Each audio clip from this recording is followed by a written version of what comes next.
Today's Monday, October 18th, 2021, coming up on Roland Martin Unfiltered on the Black Star Network.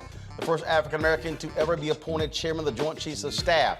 The first the first black national security advisor, Colin Powell, died at the age of 84. We'll pay tribute to him. We'll also detail his amazing legacy. There also were some speed bumps along the way. We'll also hear from him. My interview with him, we talked 10 years ago when he was honored by the NAACP. In Georgia, it is the first day of the trial for the three white men accused of chasing down and killing the unarmed black jogger Ahmaud Arbery. We'll take a look at how jury selection went today. This month marks the 55th anniversary of the Black Panther Party. Tonight, we'll have two former leaders of the Kansas City Black Panther Party who fled the U.S. to talk about the organization's history and if anything has really changed in the last half decade. Also, great news for a Newport News, Virginia family reunited with one of our black and missing we highlighted last week. Folks, it's time to bring the funk on Roland Martin Unfiltered on the Black Star Network. Let's go. He's got it. Whatever the biz, he's on it. Whatever it is, he's got the scoop, the fact, the find. And when it breaks, he's right on time and it's rolling. Best believe he's knowing. Putting it down from sports to news to politics. With entertainment just for kicks, he's rolling. It's on go, roll, y'all. It's Roland Martin, yeah.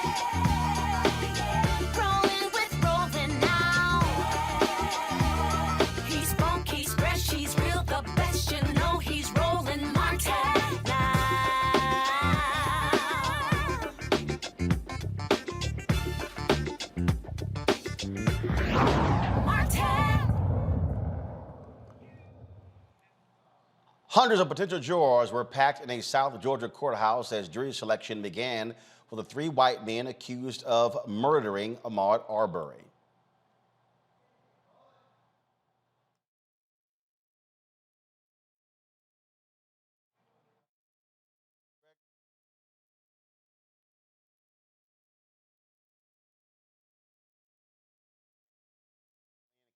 Courthouse. Superior Court Judge Timothy Walmsley heard more motions and instructed the potential jurors. And we'll make sure that you shall give true answers to all questions as may. Classes. Number 20. Is there personally know Greg McMichael? He's seated over there next to Laura Hogue. Anyone know Greg McMichael personally? No cards. Does anyone know Travis McMichael? Seated right here. Does anyone know him personally? No cards. Does anyone know William, who goes by the nickname Roddy Bryan, who's sitting down there? Anyone know Mr. Bryan? All right. All right. You've seen the 3 gentlemen who are in the indictment. Do they look familiar to you? You might not know them personally, but you're looking at them going, yeah, I think I might know him from somewhere, I don't know. Anybody feel they are familiar? Number 25. Would they be from TV or anywhere? Yeah. Actually, no. As the case is similar to the murder of another unarmed young black man. Understand that this case is eerily similar to that of Trayvon Martin, another young African-American who was shot and killed by a citizen. The difference between Trayvon Martin and Ahmaud Arbery is there's video in Ahmaud Arbery, and we expect full justice for Ahmaud Arbery. It could take 2 weeks or longer to seat a jury of 12 with 4 alternates to hear the case. 1,000 jury notices were mailed out to potential jurors. Let's discuss this with my panel. Dr. Omokongo Debinga, professorial lecturer, School of International Service at American University, Georgia Fort, independent journalist, Demario Solomon Simmons, a civil rights attorney, founder of Justice for Greenwood. Mario, I want to start with you. This is obviously going to be a trial that many people are going to be paying attention to. They'll be examining every aspect of this. And there was so much that happened in this particular case here. It even got us to this point. Yeah, no question. Thanks, Roland, for having me on once again. I'm glad to see so many of my friends and people I work with, like Ben and Barbara Arwan down there in Georgia, representing and supporting the family of Ahmaud Arbery. You know, this is going to be a tough case, even though we've seen video. We've seen other cases where video has been very clear and we still didn't get a conviction. But I'm very pleased to see down there that they got rid of the DA who was involved in this conspiracy to cover up the crime of the murder of Ahmaud Arbery. I've been involved in jury selections many, many times. This is not going to be an easy opportunity to find an impartial jury because it's a small town. Everyone has heard about this case. But if they put on the evidence the way they should and the way the judge has been ruling, you know, they tried to bring in Ahmaud Arbery's mental issues that they said he had. They said he had some minor criminal background, things that were completely irrelevant. But this judge has kept it out. And if they keep this on what actually happened, that these individuals accosted this young man who was unarmed and shot and killed him, hopefully, and they should be convicted for first-degree murder. Georgia, again, we've seen so many other cases, so many other stories that we've covered. Obviously, we saw the case of the officer who killed George Floyd there in Minneapolis, with the Walter Scott case as well. I mean, this is different because it's not involving a police officer, but it is involving someone who used to work with law enforcement, and that's part of the problem, how they frankly tried to cover this thing up to keep from bringing these folks to justice. Correct, Roland. I think it's very interesting that Jackie Johnson was indicted. It's the first time I've ever heard of an attorney being indicted for their role in a cover up. So it will definitely be interesting to see what type of evidence comes forth in this trial that shows, especially with McMichael, because I believe he was the one who used to work for the attorney who allegedly or is accused of asking officers to not make any arrests. And then obviously they had to move forward with those indictments after the video evidence was brought forth. But just like in the George Floyd case, it is going to be a very grueling trial. We're going to go through weeks of having to look at different video evidence and just testimony that is traumatizing for our community to continuously have to relive these narratives of our Black men being hunted down and killed by either law enforcement or other white folks in community, quite frankly, who feel like they have the authority to uphold the law and take matters into their own hands. But I'm hopeful that, like we saw in the Derek Chauvin trial, I was one of two journalists in the courtroom when he was sentenced. I'm hopeful that they'll be able to find a jury that can bring forth justice for Ahmaud's family. Of course, what we saw here on Macongo, as Demario said, this effort to try to create this negative portrait of Ahmaud Arbery, and others are making the mistake. This is not the Ahmaud Arbery trial. He is not on trial. It is the three white men who killed him. They are on trial. Absolutely, and I think you brought up several important points already that Attorney Crump also brought up, is that number one, this is not about what police have done. This is similar to Zimmerman and Trayvon Martin, and people are so quick to try to equate this as another style police case a la George Floyd. And it's great that we're differentiating between that, because that's extremely important. And then when you talk about people calling this the Ahmaud Arbery trial, we have to realize at the end of the day that this is extremely problematic in terms of the timing that people are using to choose to bring up information about Ahmaud Arbery, because a jury has not been selected yet. They have not been sequestered right now. So this information that is coming out, it's making its way to potential jurors who are going to already have this information. So I think that the defense is doing this on purpose, to go off of what Demario was saying. And I think that they're really being slick about it. I'm glad that we've had a judge who's made some good decisions to date. I'm also a little bit concerned about the makeup of whoever was involved in that jury selection, because I think everybody who you showed in that video was white, and there was one Black woman in the far corner.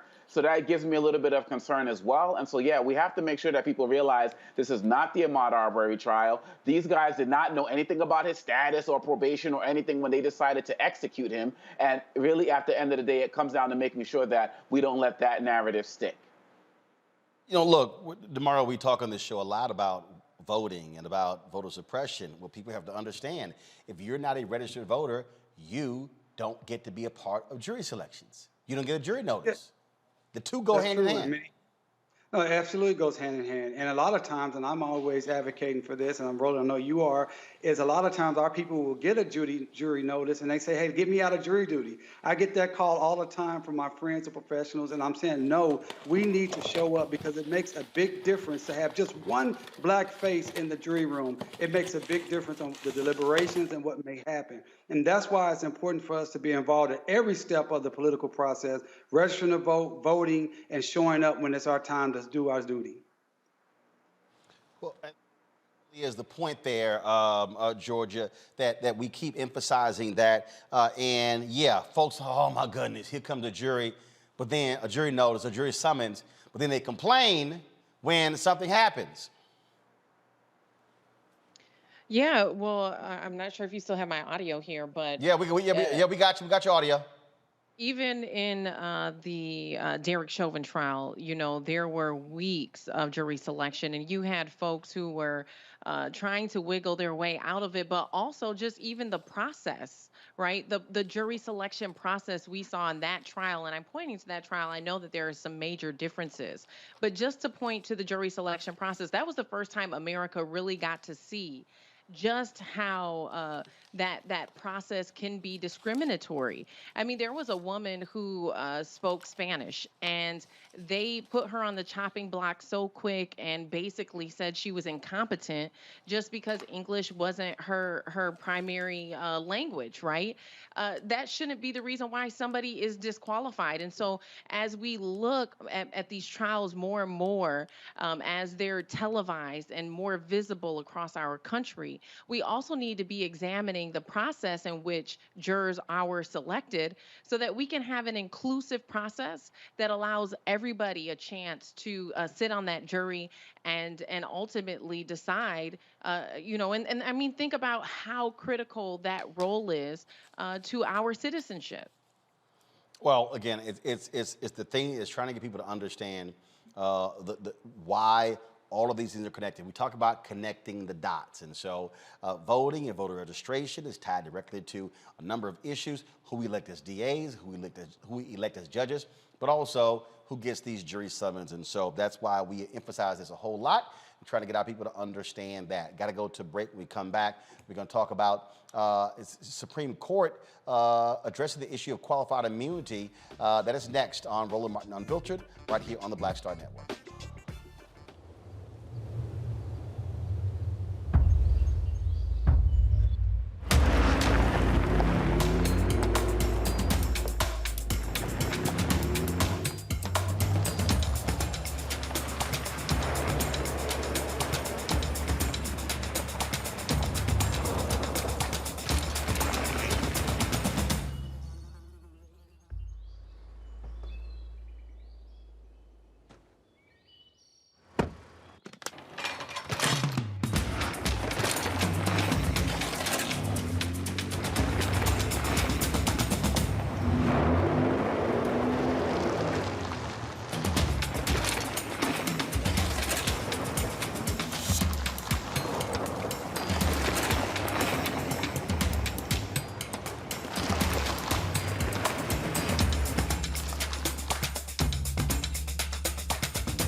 Betty is saving big holiday shopping at Amazon. So now, she's free to become Bear Hug Betty. Settle in, kids. You'll be there a while. Ooh, where you going?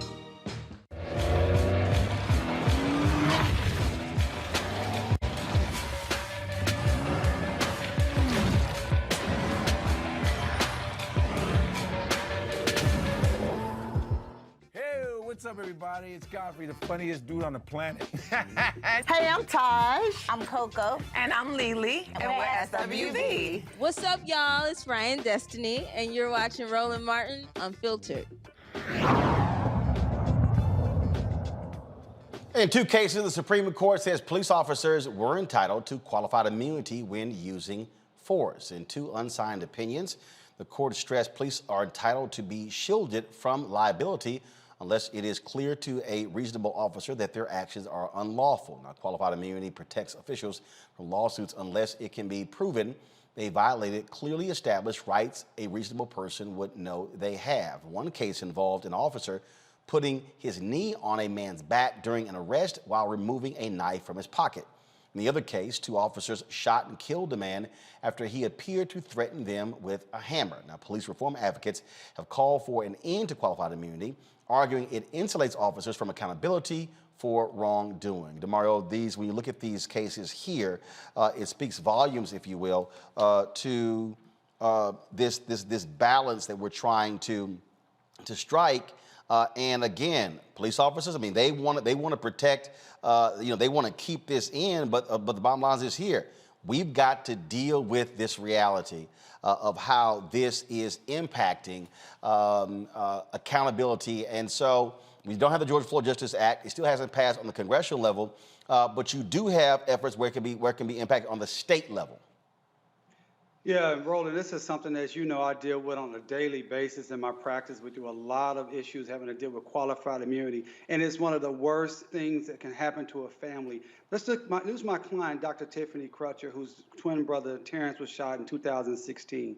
Because of qualified immunity, this case has been sitting in court for almost 3 years, not being able to move forward because the other side has asserted qualified immunity. And what that does, not only does it prolong things, but it actually stops the court case until the judge decides the qualified immunity issue. It's very destructive. It doesn't allow families to have closure, and it allows these rogue officers to literally get away with murder.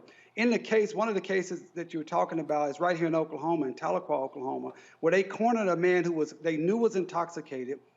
They knew he was not in his right mind. They cornered him in his garage, and they forced the issue. And when he had a hammer in his hand, they could have backed out. They could have used pepper spray. They could have used a taser, but instead they shot him multiple times and killed him. And what the 10th Circuit stated was, hey, you can't cause a problem and then shoot someone and say, oh, well, qualified immunity. But the Supreme Court has allowed this to happen. And this is what people need to understand, why we need this federal legislation and we need these states to pass legislation to get rid of qualified immunity.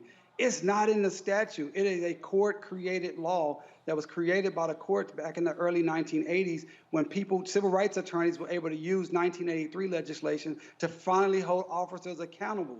This is a big impediment to accountability and justice for people who are brutalized by the state. It must end, it must end, it must end, and we must do everything we can to make sure it happens. This is something, Georgia, again, that we have to deal with. In Maryland, the governor, Larry Hogan, Republican, he vetoed the repeal of the Bill of Rights. It was overwritten by the Maryland legislature. That's one of the areas there. Now, obviously, they want to see action on the federal level, but people can still move on the state and local level. We can't hear you, Georgia. All right, hold on one second. I still can't hear you. We'll get your audio straight. Okay, so hold tight 1 second. I'm going to go to Omakongo, and then we'll come back to you. Omakongo? Yes, can you hear me? Yep, we got you. Go ahead. Okay, awesome. Well, I think that when we look at these situations and in cases like this, my main problem when I see this right now is that this is like a sign of things to come, which I think can be very scary.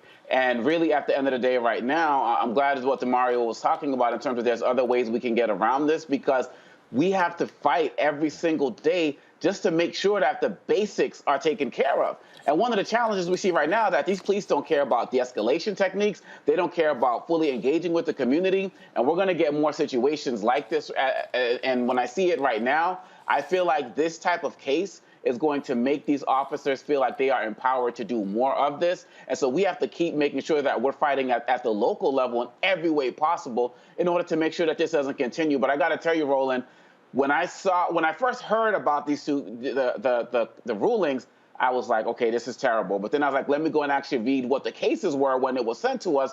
And I'm like, wow, these are basic interactions that happen with us every day. And now they're going to feel like they can get away scot-free with a lot of this. And it's a really scary time right now. Georgia.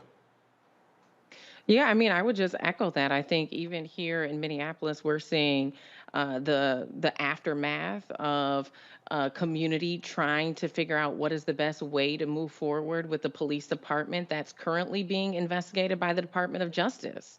And so that is one thing that makes me hopeful, that the DOJ is not only investigating the Minneapolis Police Department, but also investigating Louisville, where Breonna Taylor was killed. But what really concerns me is the recent loopholes that we have learned about here. When you have, whether it's sheriffs or police officers who are deputized to serve on a federal task force, they actually do not have to wear body cameras. And we learned about that in June when Winston Smith was fatally shot by a U.S. Marshal. And we were told that there's absolutely no body camera footage of this incident at all. How can that be in 2021 when we've already gone through this, and it is recommended best practices that law enforcement agencies utilize body camera footage for transparency and accountability. But yet and still, there are these loopholes that we're just now learning about. And so we have to move to a place as a country where we're not reactive. We're not waiting until another Black man is killed before we decide, oh, we need to change these laws. We should be taking these measures proactively before someone is killed. You know, this is again one of those issues that is at the center of this debate, if you will, DeMario, this battle going back and forth, and these unions are going to fight like crazy to ensure this does not get removed. No question, unions, because they don't want their officers to have accountability. That's why, I mean, obviously we're all advocates for body cams and different type of training, but at the end of the day, it's just like basic second 2 to 4-year-old. If there's no accountability, if they can get away with it, they will do it. And what we've seen now, and it's been really frightening over the last few years, is we've seen video after video after video, and people still do it. They know they have videos on. Last week, Roland, we talked about the officer who kicked the man in the face in Indianapolis. That guy knew he had a body cam on. He still did it because he feels like he can get away with it. So I would encourage everyone that's listening right now, reach out to your city councilor, your county commissioner, and your state representative and tell them to repeal qualified immunity within their state. Colorado's done it as a state. New Mexico has done it.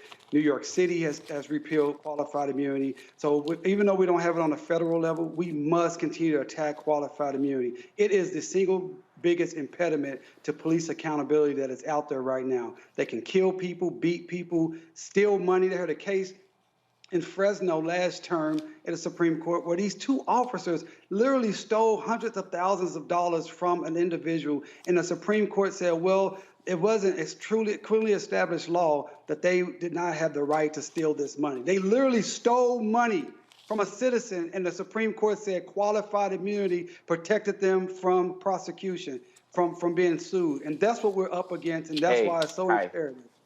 Absolutely. All right, folks, got to go to a break. We come back. One of our Black and Missing return home safely. Also have headlines up next right here on Roland Martin Unfiltered, the Black Star Network. Don't forget, folks, you can download the app.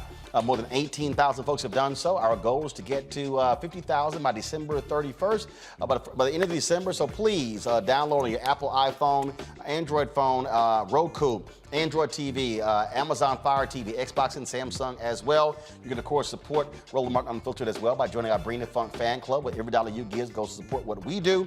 Cash App, $RM Unfiltered. PayPal is R Martin Unfiltered. Venmo is RM Unfiltered. Zelle is RolandSMartin.com. Roland at RolandMartinUnfiltered.com. I'll be right back.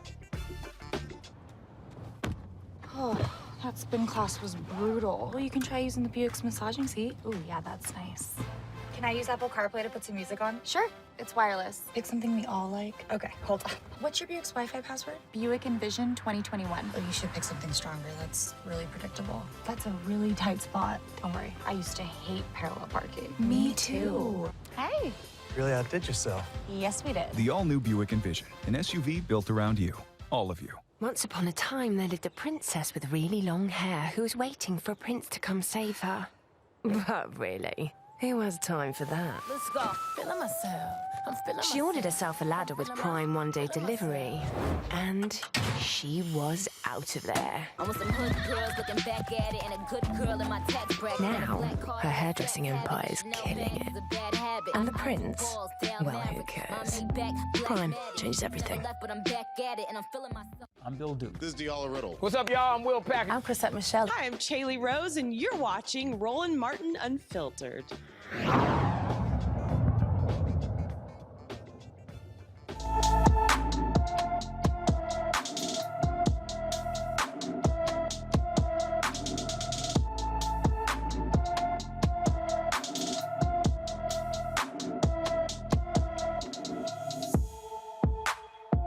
All All right, folks.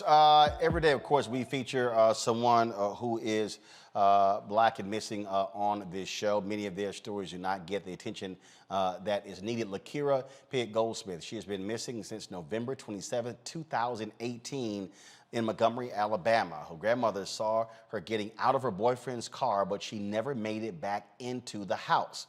Lakira was 20 years old at the time of her disappearance. She's approximately 5 feet 5 inches tall and weighs between 140 and 180 pounds. She has black hair and brown eyes. Both of her ears are pierced, as well as her lower lip. She has a snake eye tongue piercing. When Lakira went missing, she was wearing a black velvet knee-length dress, a silver rhinestone choker necklace, silver rhinestone earrings, and a silver lip ring. She also had blonde hair extensions with black roots. If you have any information about Lakira Pitt Goldsmith, contact the Montgomery, Alabama Police Department at 334-625-2810. That's 334-625-2810. Now, here's an update on a story that we told you about last week. 30-year-old Tynesha Taylor, she has been found. She's been missing for more than a month. She had been reunited with her family and is in good health. She, of course, was found missing out of Newport News, Virginia, and she's been found safe and is with her family. And so we certainly are glad to hear about that news. And so we're going to do one of these stories every single day, folks, because, again, those things are critically important. Folks, in Philadelphia, they become the first major city to ban police officers from pulling over drivers for low-level violations like broken taillights. The driving equality bill passed by the Philadelphia City Council will stop officers from using traffic stops as a precursor to search vehicles. In 2019, black folks accounted for 43% of the city's population, 72% of vehicle code violation stops. Less than 1% of those stops resulted in illegal weapons or drug seizures. Let me say it again. 72% of all vehicle code violations in Philadelphia were involving African American. Less than 1% of those stops resulted in illegal weapons or drug seizures. Congo, this is something we showed the video last week actually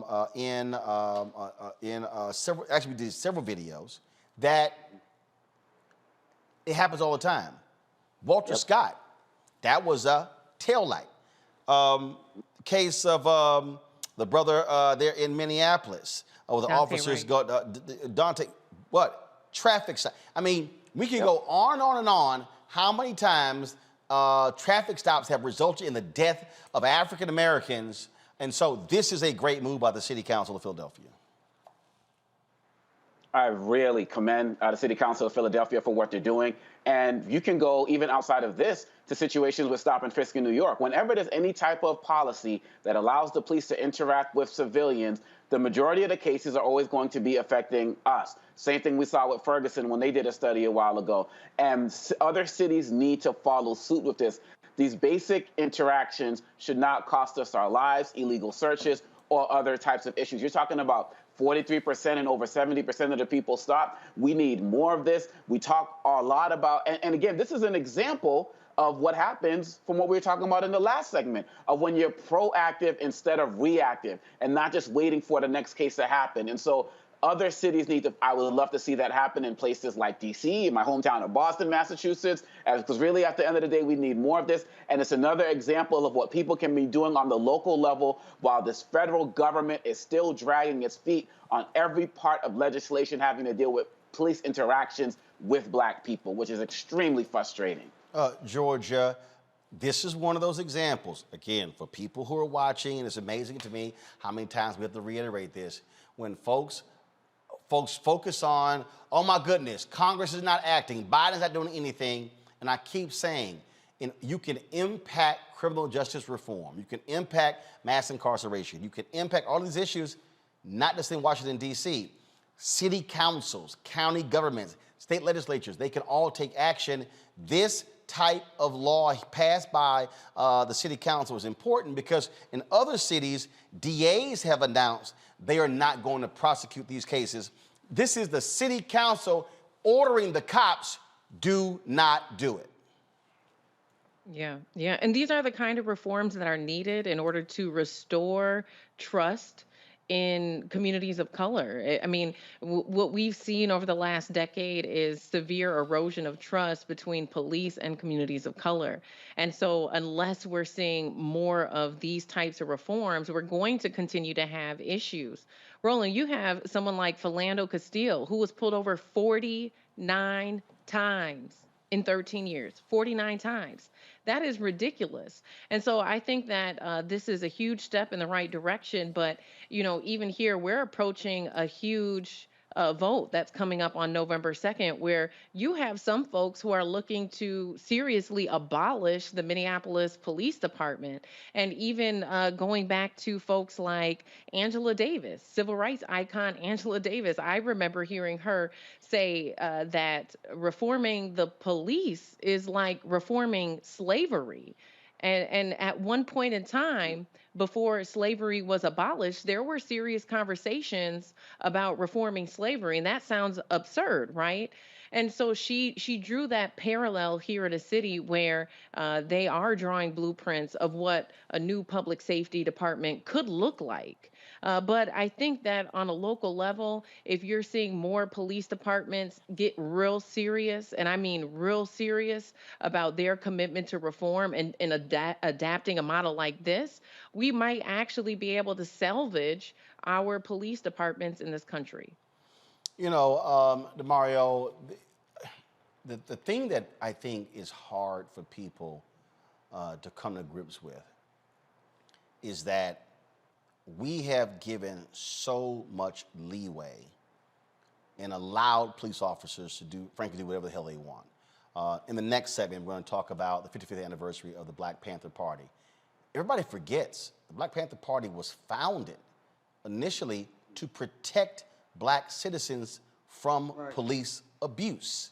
The thing, and so a lot of people just don't quite get it when we're talking about how pervasive this is, and this type of law is important because, tell me this, if a cop does pull somebody over and it results in some sort of action, now from this point forward, isn't that an unlawful act since the city council has outlawed it? Absolutely, and it shows a good basis to bring forward your civil suit, but hopefully that these cops will listen to this and follow the law. And this is what's important about this. Number one, there's never been trust between law enforcement and the black community because we know what they're about. They're about oppressing us. There should be, anybody that's listening right now, you do not want to have any interaction with the police, period, point blank. And so anything that stops you from having interaction with the police is a good thing, number one. Number two, it is important for city councils, county commissioners, and mayors of cities to take control and control their police departments. We cannot rely upon a police department to reform itself. It's not going to do it. Here in Tulsa, we had to fight really, really hard to get our city councils to finally understand that they do have power, they can pass legislation, and we want to look to this Philadelphia model as a model we want to bring here to Tulsa and around the country. There is no need for these people to pull you over for a tail light or your headlights not on. That is just pretextual opportunities for them to get to you and abuse you and violate your civil rights. Also, this is why we need a decriminalization of marijuana. That is another major component for them to be able to violate rights by saying they smelled something, and now you got to get out your car. And the last thing I would say for everyone listening, remember this. If you have police interaction, never admit to any crime, never consent to any search. Say it again. Never admit, never consent. I'm going to say it one more time. Never admit and never, ever, ever consent to a search. They will always try to find something to violate your rights, believe me. All right, so on that particular point, last week we showed this video of a brother who was coming home from church. Girlfriend was in the car and child was in the back seat. They pull him over for a traffic violation. Then they ask him to step out of the car to search his vehicle. Now, we showed the body. First of all, the cops lied because they claim he didn't use a turn signal. Well, on the body camera footage, it showed he did use a turn signal. But in that case, they literally they rummaged through everything in the car. Okay, so for the people who are watching, okay, so when you say don't give consent, should he have said, you do not have the right to search my vehicle? What exactly should someone say? If they pull you over and the officer says, I need you to step out of the car so we can search the vehicle, what do you say? Okay, first of all, I don't know what your state law may say about getting in and out of your car, so you have to check that. But your constitutional federal right is that you can deny or object to a search, and you should always say no. I don't care if they say we're going to send you here and bring out the dogs. I don't care if they say we can get a warrant. Say no, because if you give them the opportunity and you say yes to a consent, then they can utilize that in court against you. But if you say no, then you can have an opportunity to get whatever they found. If they find something, to have it kicked out of court. So you never, ever, ever want to give consent. Under zero circumstances do you give consent. Under zero circumstances do you want to even give I'll just take it a step further, blow a alcohol DUI test. Say no. If they got to take you to jail, say no, because it will be used against you. When they tell you that they say anything you can and will be used against you, that you say they are telling the truth. And if you give them a consent to search your vehicle, you're giving them an opportunity to try to find something on you, period. And another thing you need to understand, you want to make sure you get home after a police encounter, right? You want to leave, not in a hearse, not in an IMSA or in an ambulance. So you want to make sure that you get home. So you cannot win the fight out on the street. That's not saying you let them just run over you. You say no to consents to search, but don't try to fight them. Don't try to get loud, because that's not going to work. You need to just get home, make sure you say no to a consent, and then call a civil rights attorney like myself who can fight for your rights and make sure that you're safe. All right, then. Well, that's certainly good advice right there. Again, Omakongo, I think last point before we go to a break. The thing here is, everybody who's watching, you're at home right now, and you're in Charlotte, you're in Houston, you're in St. Louis, you're in some city, okay, and you're sitting here trying to demand something happen in D.C. No, you should be going to your city council and saying, do what Philadelphia just did. That's right. That's right. And everybody should be doing it. And we all have the power to do that. And really, at the end of the day, we can talk about everything that's happening around the country, but if we all put our energy and efforts to what's happening right down the street, I mean, I'm thinking about so many cases. Sandra Bland, I mean, the list goes on and on. There are people who could be alive today with actions like this. And so we need to get off of any armchair political commentary. And do we even know the names of our city councilors, right? Do we even know where their offices are? Do we know where the meetings are? A lot of them are happening over Zoom right now. Everybody can get out there and do something. This also ties into the conversation about jury duty as well. This is what action looks like, and it's going to have to happen at the local level so we can be the example for the federal level. All right, folks, got to go to a break. We come back, we'll talk to two members of the Black Panther Party who fled America. Friday marked the 55th anniversary of the Black Panther Party. We'll discuss their story next on Roland Martin Unfiltered, right here on the Black Star Network.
Maureen is saving big holiday shopping at Amazon, so now she's free to become Maureen the Merrier. Food is her love language, and she really loves her grandson. Like, really loves. Time to be smart. Roland Martin's doing this every day. Oh, no punches! Thank you, Roland Martin, for always giving voice to the issues. Look for Roland Martin in the whirlwind, to quote Marcus Garvey again. The video looks phenomenal, so I'm really excited to see it on my big screen. Support this man, Black media. He makes sure that our stories are told. See, this difference between Black Star Network and Black-owned media and something like CNN. I got to defer to the brilliance of Dr. Carr and to the brilliance of the Black Star Network. I am rolling with Roland all the way. Honored to be on a show that you own. A black man owns the show. Folks, Black Star Network is here. I'm real revolutionary right now. Roland was amazing on there. Stay black. I love y'all. I can't commend you enough about this platform that you've created for us to be able to share who we are, what we're doing in the world, and the impact that we're having. Let's be smart. Bring your eyeballs home. You can't be Black-owned media and be scared. You dig?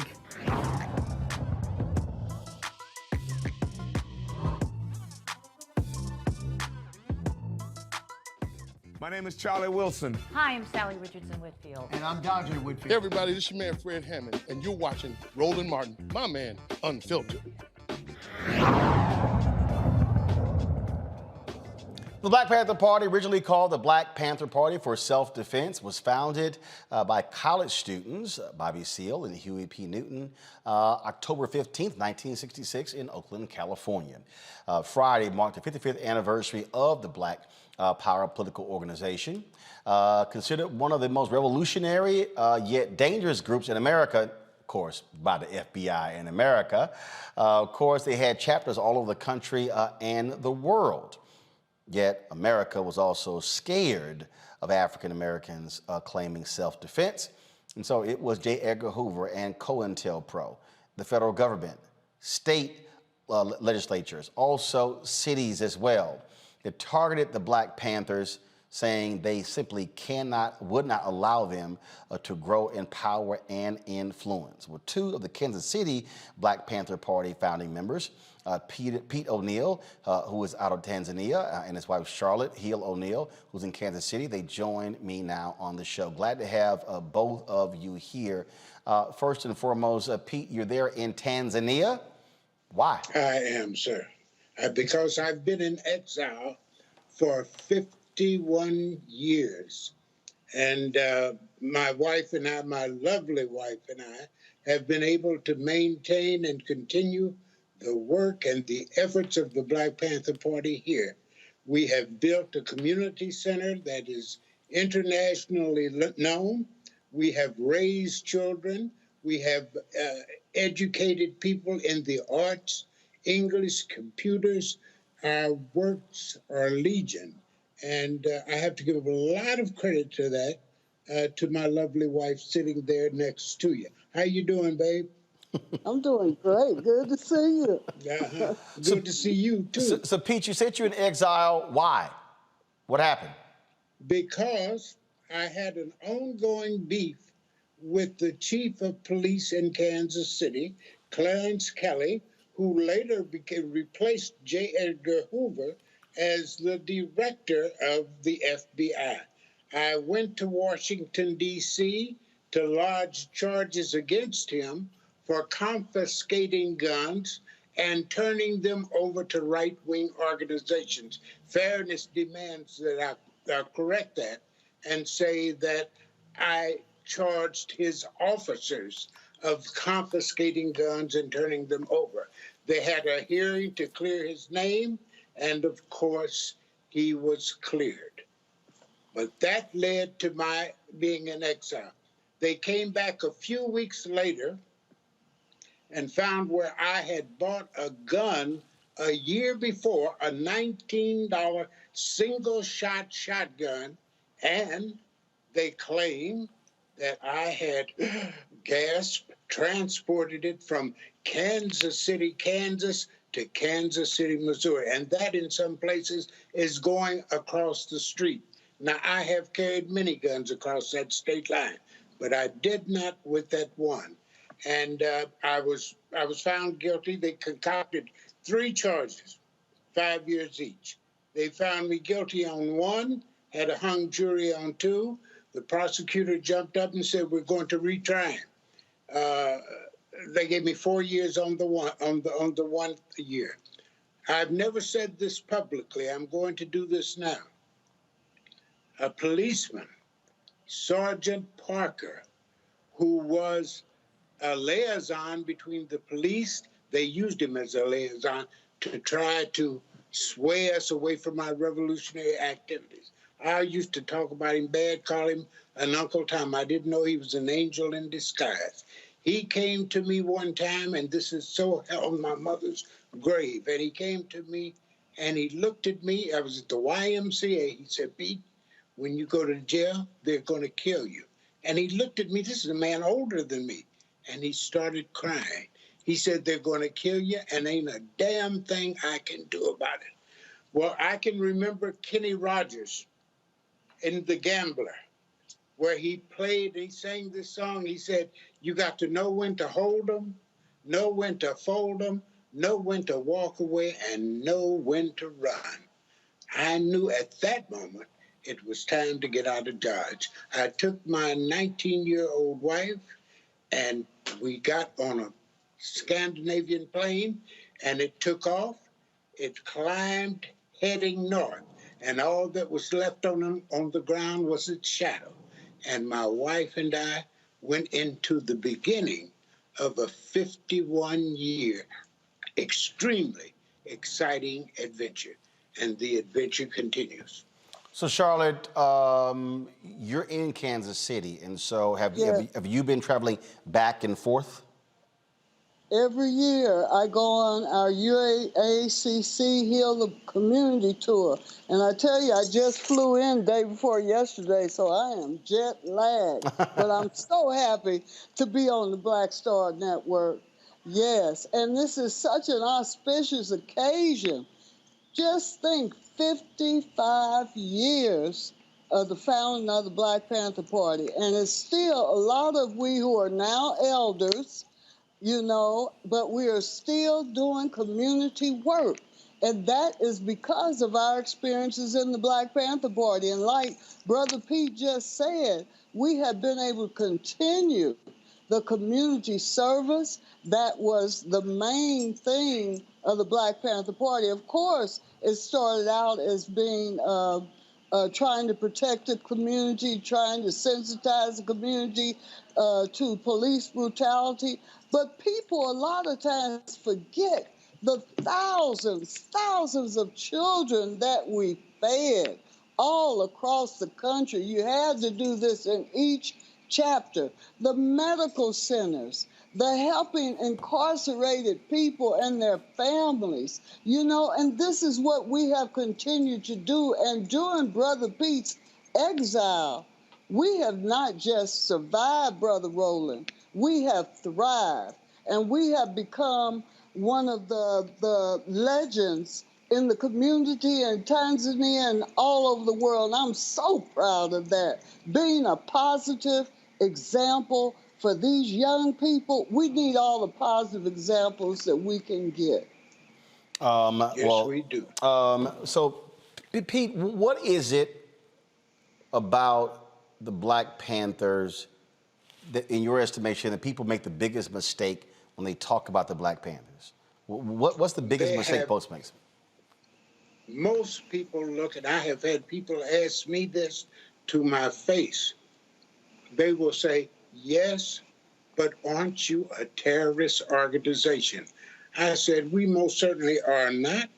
I say the Black Panther Party was founded, the foundational beliefs of the Black Panther Party are founded in and on love.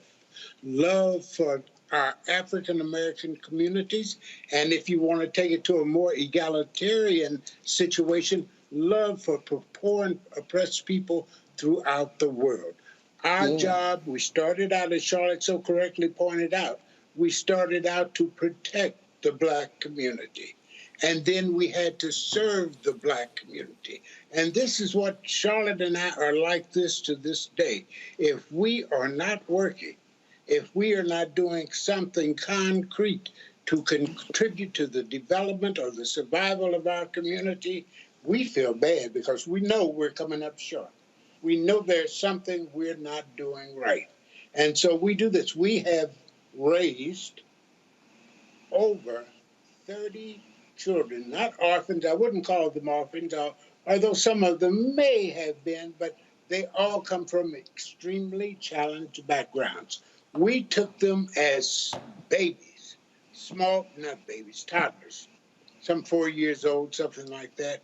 And we've raised these children up. I was just with them. It's on Facebook. I was just with them the Saturday at their boarding school.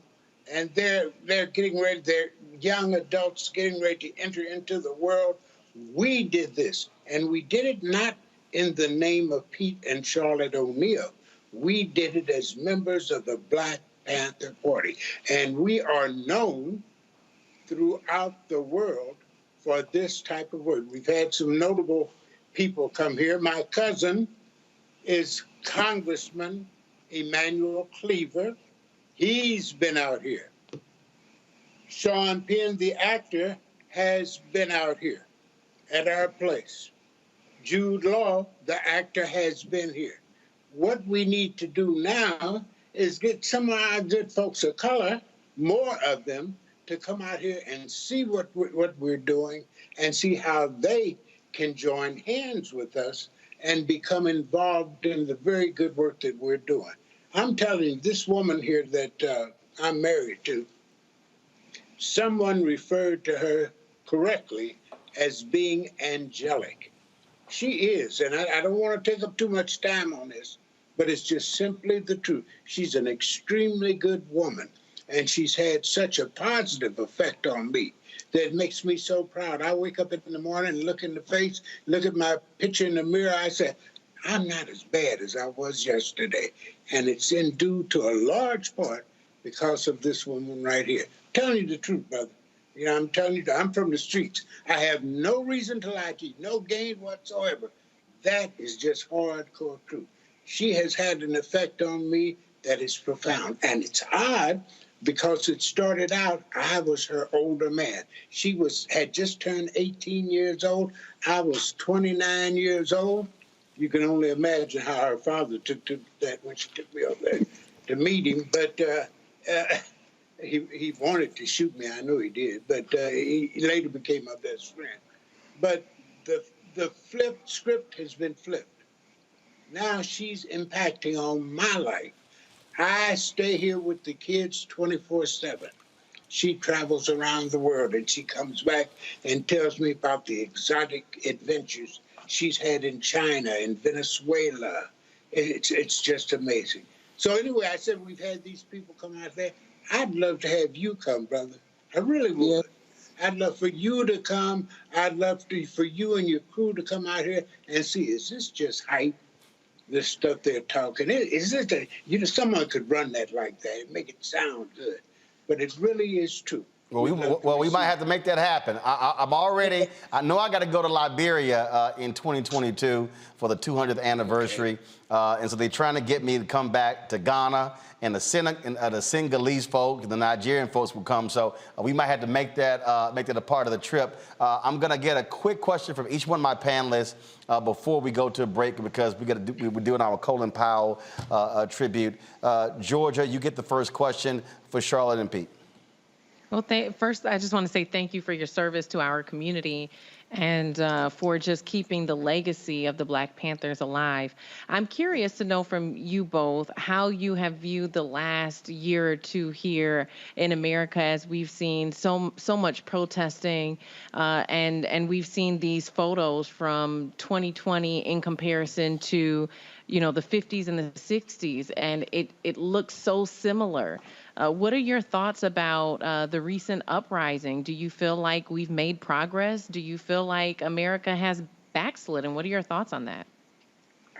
Well, I think in a way they have backslid, but some progress has been made. That sounds contradictory, but it is true. But I was listening to you all talk before we came on the show, and I listened to you all, and I said, boy, they're speaking truth to power. And you were laying out a roadmap for what our people need to do. I have been asked 1,000 times, what should we do? And I said, organize, organize, organize. But I didn't take it further. I didn't take it far enough. You said get involved with the city councils. Make them do like they did. Did you say Philadelphia? You said, yep. That was powerful. That was powerful. And that's a perfect example for something that it's not the end of it. It's not the end all be all, but it's a damn good first step. And so I think you're doing a wonderful job, and I think that this is a direction that our people need to be moving in. And what's so very, very interesting is the things that are happening now can be instantly recorded because everyone has recording technology in their hand. We didn't have that. It was our word against them, and you knew how that was going to turn out. And so, no, I am so proud of the manner in which people have organized so many people to speak out. George Floyd, there's so many people that have been. Oh, I keep up with this. I'm on the news, brother Roland. I watched you when you were on CNN, and I watched you when you made this marvelous transition. So I've watched what's happening, and I'm going to keep on. You all are doing a great job, and you're inspiring us, and I know you're inspiring people around the world. I absolutely appreciate that. Charlotte, go ahead. Yeah, Charlotte, go ahead. Yes, it's wonderful what the sister was saying. It's wonderful what Brother P was saying, but we can't forget that we also need to revive our community spirit, the love that's in the community, the way elders, when I was coming up in the 50s, the way elders would mentor youth and teach them how to do things with their hands. It's like we've forgotten how to do that. It's not just about book learning, y'all. It's about being able to also build and work together, whether it's a community garden, whether it's helping young people who can't read the way we used to do it for the Black Panther Party. It has to encompass small neighborhoods, small community groups also to build up this love that's going to help turn things around. And I got to mention this. My cousin, Elizabeth Deanna, was out here for 2 months. Yep. She's one of the youth who has been inspired by the Black Panther Party, by what the United African Alliance Community Center is doing. And you know what she's doing? She's starting to build a love story. Yep. A love story. It's called Love. It's called, doing the film is called Love Away the Hate. Folks out there, you can follow her. That's going to be. Yep, you can follow her on Instagram, EBDIONNA. E for Elizabeth, B for boy, DIONNA. I want to quickly get to a question from DeMario, then we'll go to Omakongo, because I've got guests waiting for talking about Colin Powell. DeMario, your question for Charlotte and Pete. Man, I just want to say it's such an honor to be on a call with these two living legends, and the way this brother has talked about his queen is truly inspiring. I am just so honored to meet you. I have a lot of family in Kansas City, the Ransoms and the Hobsons, and live right on there 38th in Cleveland. I spent a lot of time up there in Kansas City, so it's just an honor. And you in Tanzania, one of my goals is to come to East Africa. I've been to South Africa, I've been to West Africa, but I want to get over to East Africa. So hopefully we can get connected after the show. I really don't have a question outside of, man, just tell us, I've been married, my wife 17 years, been together 30 years. How 50-year plus marriage internationally, just talk to us about that love, because I am just truly inspired to hear from you two. Yes. Let me tell you, allow me to tell you the answer to that. How do we do it? Has it been a crystal staircase? No, it has not. Have there been ups and downs? Yes, there have been. But we have a glue that has bound us together. And the glue was the ability to step outside ourselves, step outside our personal aspirations and goals, and embrace something larger than ourselves. And the thing we embraced was the struggle. And so whenever a problem arises, and they will arise, trust me, whenever they arise, we say, yeah, we do a little criticism and self-criticism. Is it right? Is it wrong? I may not be able to say it's wrong right now, but I'll think it in my mind, and I'll know it's wrong, and I have to back down. She'll do identically the same thing. That is the thing that builds relationships. That and the fact that the Black Panther Party was created on a foundation of love, as I said before. I would be remiss, and I would not be able to live with the shame were I not to mention political prisoners.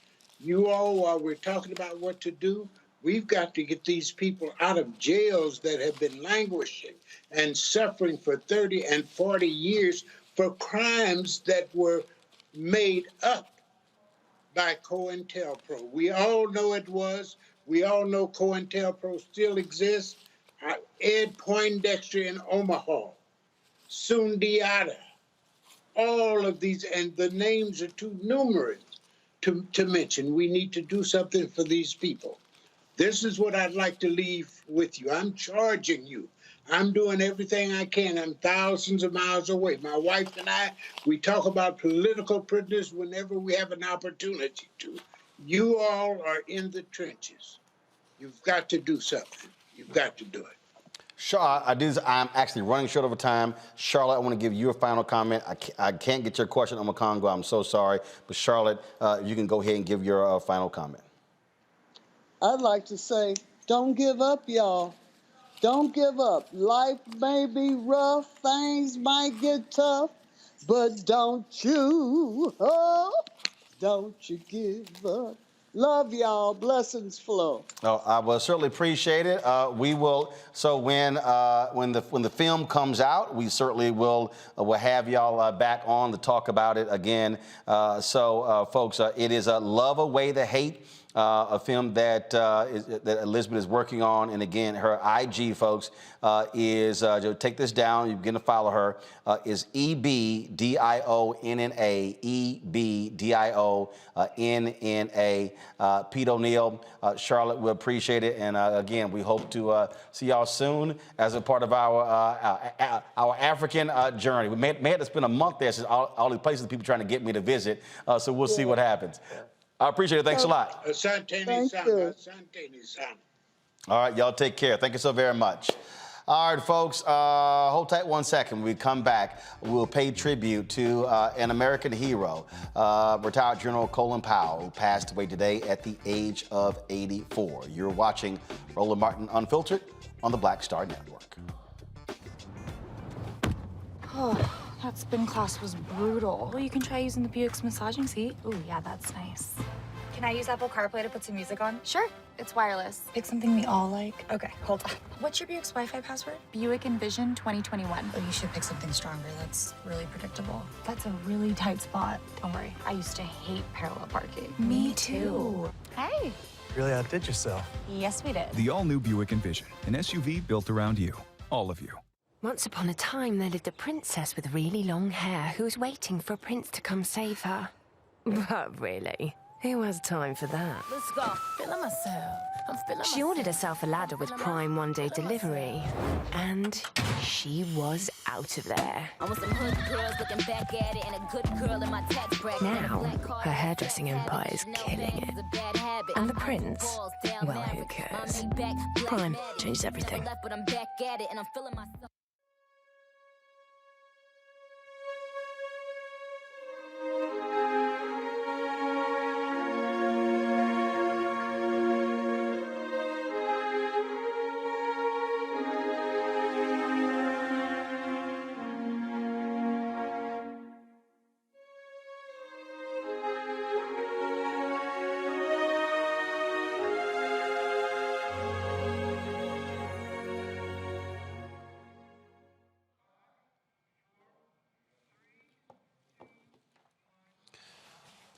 We all received some sad news this morning when the family of retired four-star General Colin Powell announced that he had passed away at the age of 84.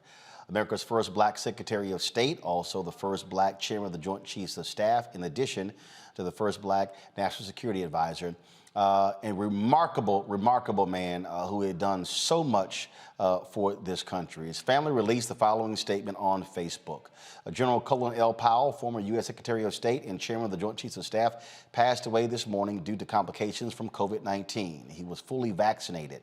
We want to thank the medical staff at Walter Reed National Medical Center for their caring treatment. We have lost a remarkable and loving husband, father, grandfather, and a great American, the Powell family. Now, he was also suffering from multiple myeloma, a cancer of a type of white blood cell which can harm the body's immune system. Folks, look at the life of Colin Powell, done so much, certainly was a mentor to so many, not just those who were in the armed services, but those in the diplomatic corps. One of the folks who followed in his footsteps is retired General William E. Kip Ward, who also is one of the very few African Americans ever to attain the rank of 4-star general. Always glad to have you here, General Ward. Just share your thoughts and reflections about someone who so many people looked up to, but especially brothers and sisters who were in the armed services. Well, thanks, Roland. I'm certainly happy to be with you this evening, and sorry the occasion is what it is. By the way, I enjoyed your last segment as well. But getting to General Colin Powell, clearly a luminary. I've known him, of him, my entire military career. He's someone who we all respected, admired, and call him a godfather of sorts, clearly a mentor for who he was, what he was, his integrity, his character, and his passing is something that has touched all of us very deeply.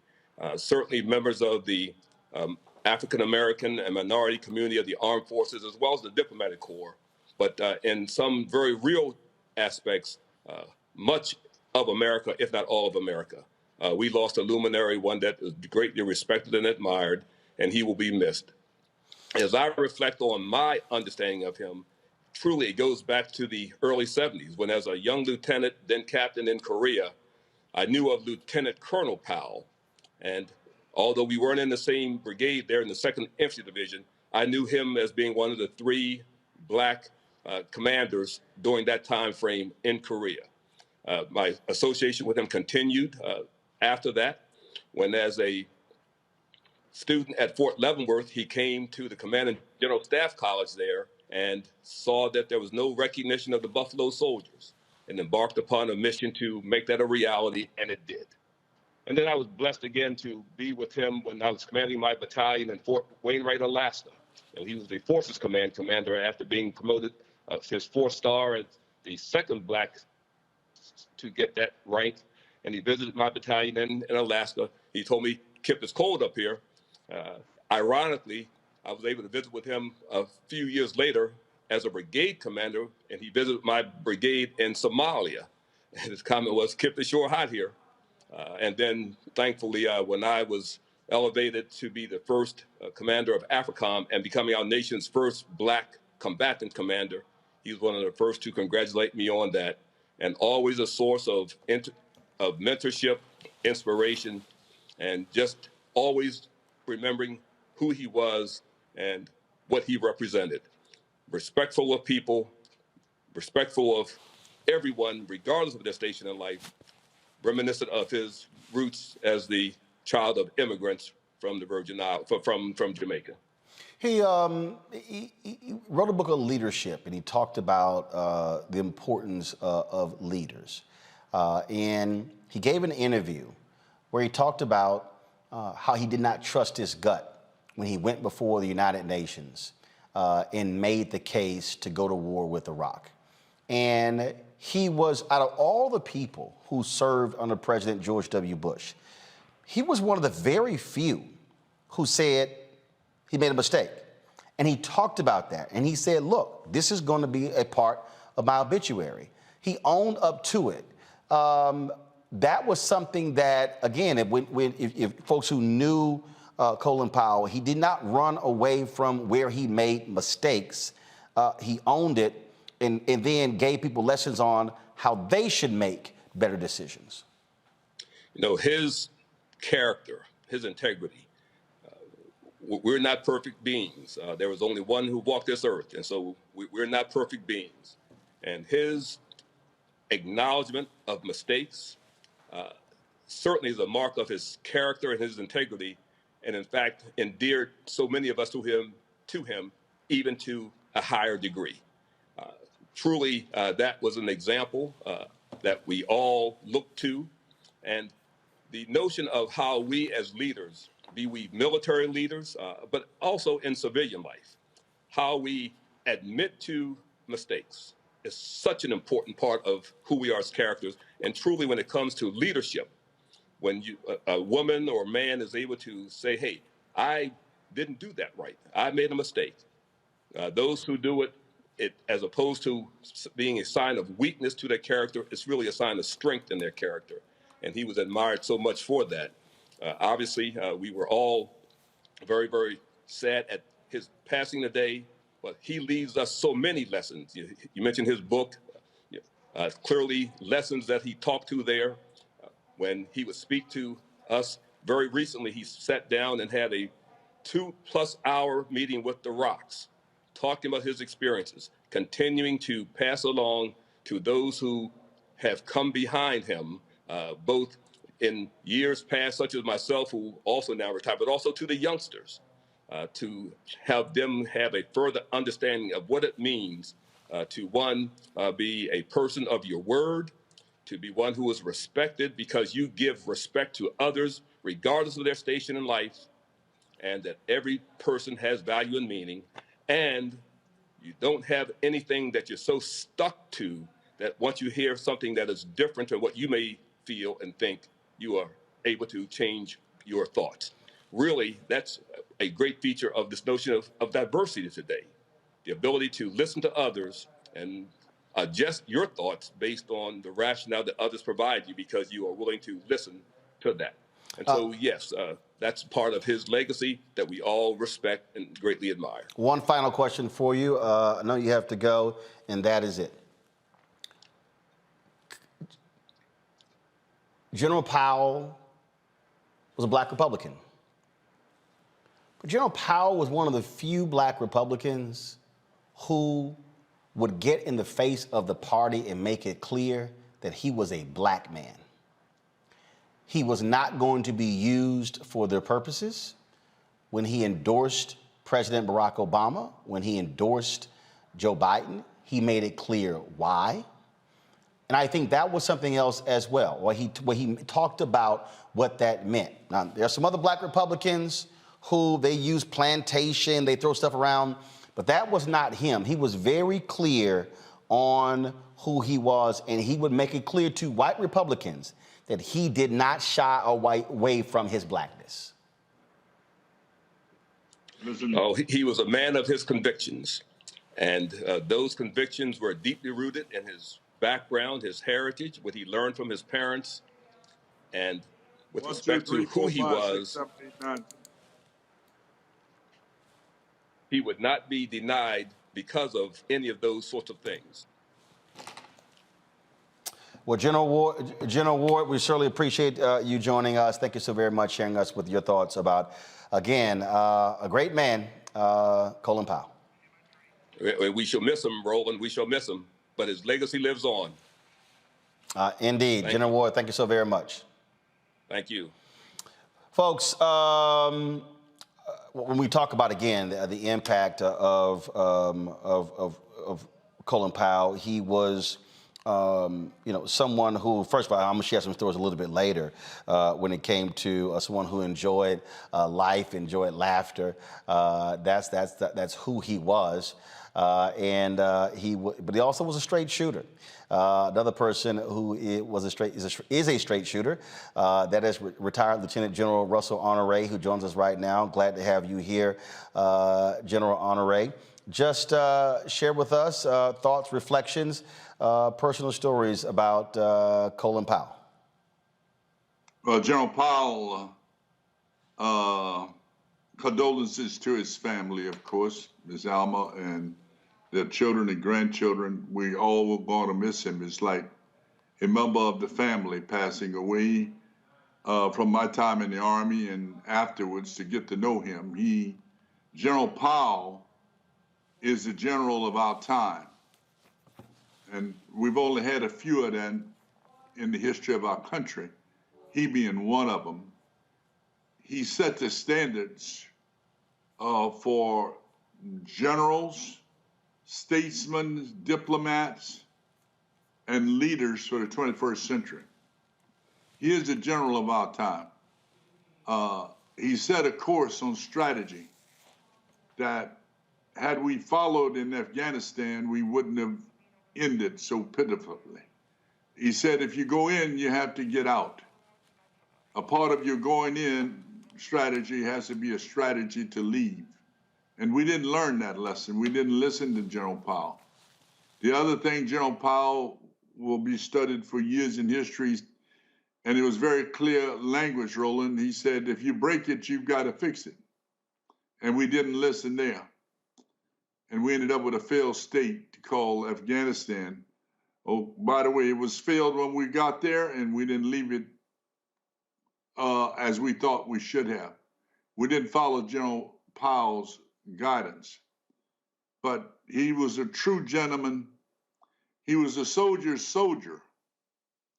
I was commanding a battalion in Desert Shield and Desert Storm at the port of Dammam. My job was to secure the ships coming in, Roland, and taking care of the troops until they went off into the desert to attack Saddam's army. And I had the 5th U.S. Corps and the 7th U.S. Corps unloading ships.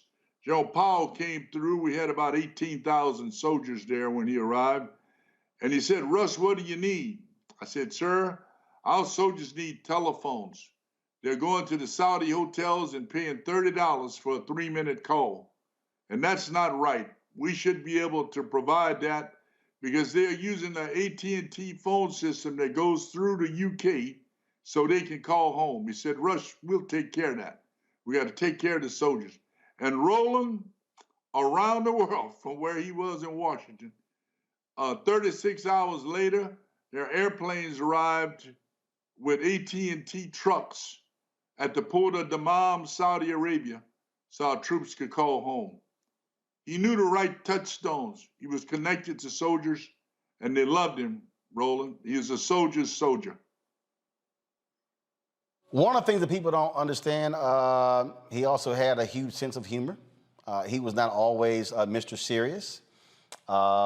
He was honored in 2009 by the Executive Leadership Council, and prior to the show, they had a waiting room, and he was taking pictures, and I walked in, and he said, oh, there's that ugly man. I said, ugly man?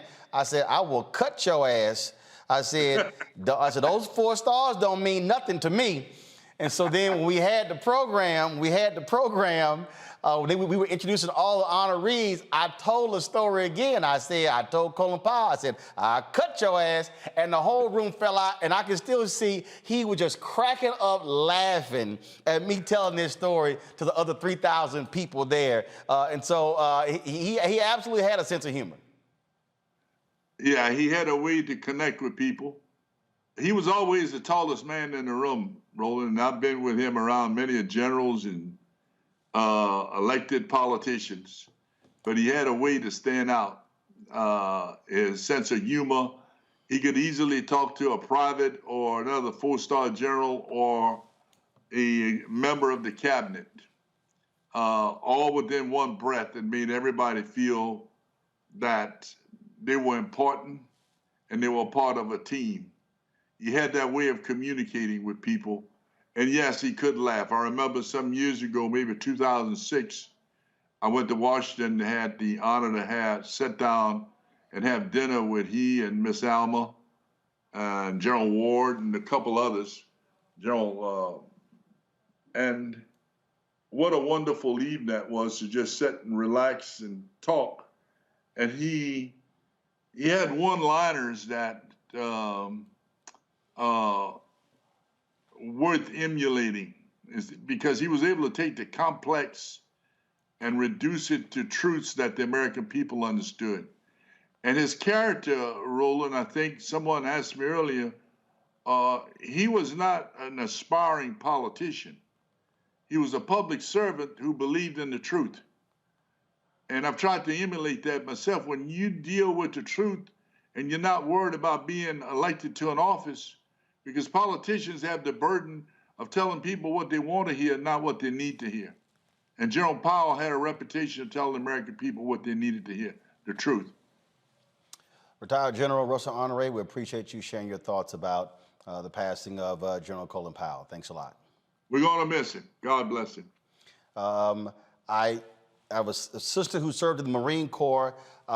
She's going to be next after, hold tight one second, Tamina Ward, because Congresswoman Maxine Waters joins us. And so it's not because you're in the Marine Corps and he was in the Army. Just wanted to let you know that. Well, joining us right now is Congresswoman Maxine Waters. Congresswoman, glad to have you here on Roland Martin Unfiltered. Thank you for inviting me.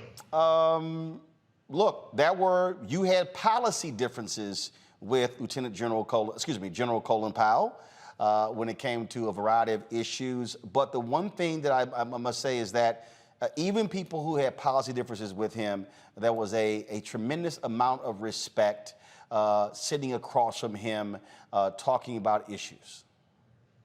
You're absolutely right, Roland. And I certainly did have policy differences with him. You know, he was a Republican, and of course I'm a Democrat, and so we didn't agree on a lot of issues. However, you're absolutely correct. We did have great respect for him. As a matter of fact, the more I think about it, I think more than having differences with him, I was jealous that this tremendous human being was a Republican and not a Democrat. And so I was jealous. And I wanted him to be, you know, in our party, working with us and bringing the wisdom that he had and his ability to lead, you know, with us. And so it was not so much the differences as it was so much the respect that I held for him that I wish was on our side. But eventually, of course, he did join in support of Obama. And it was, you know, because of Trump that I think he just couldn't take it anymore with the Republicans. And he did not agree, certainly, with the way Trump was providing leadership as president in this country. But I have a story to tell about him. And it's this. The last coup d'etat that took place in Haiti, where President Aristide was removed and ended up in Central African Republic. I saw Colin Powell in the hallway, and I was pretty angry at the time. And I said to Colin Powell, you assisted with getting Aristide out of Haiti and getting him up in the Central African Republic. Why did you do that? And he said, I did not do that. I said, yes, I understand that the French basically consulted you before, you consulted them rather, to take him because they had to get him out of Haiti. He said, no. I said, and he's up there and we don't know what's going to happen to him. He may get killed. We don't know what's going to happen. And so I said, you don't want to be responsible for that. And he said, I'm not, and he can leave anytime he wants to. And I said, I don't think so. And he said, oh, yes, he can. I said, well, I tell you what, I'm going to get him. And so he said, okay. And we parted. And then I remember I had to go up to Boston. I was dealing with, I think, the Haiti issue up there. But I was put in touch with, and I don't remember all of the details, with his chief of staff. And his chief of staff actually assisted me with getting the visas to get into the Central African Republic. And I always felt that he could not have done that but for being instructed to give me that assistance by Colin Powell. And so I went to the Central African Republic. We chartered a plane, Randall Robinson and I, and the attorney in Miami that had been the attorney to Aristide for so many years, and we had some members of the press with us, and we went up and negotiated overnight. And I won't get into all the details of the story, but we were able to get back out of there because a coup had just taken place up there.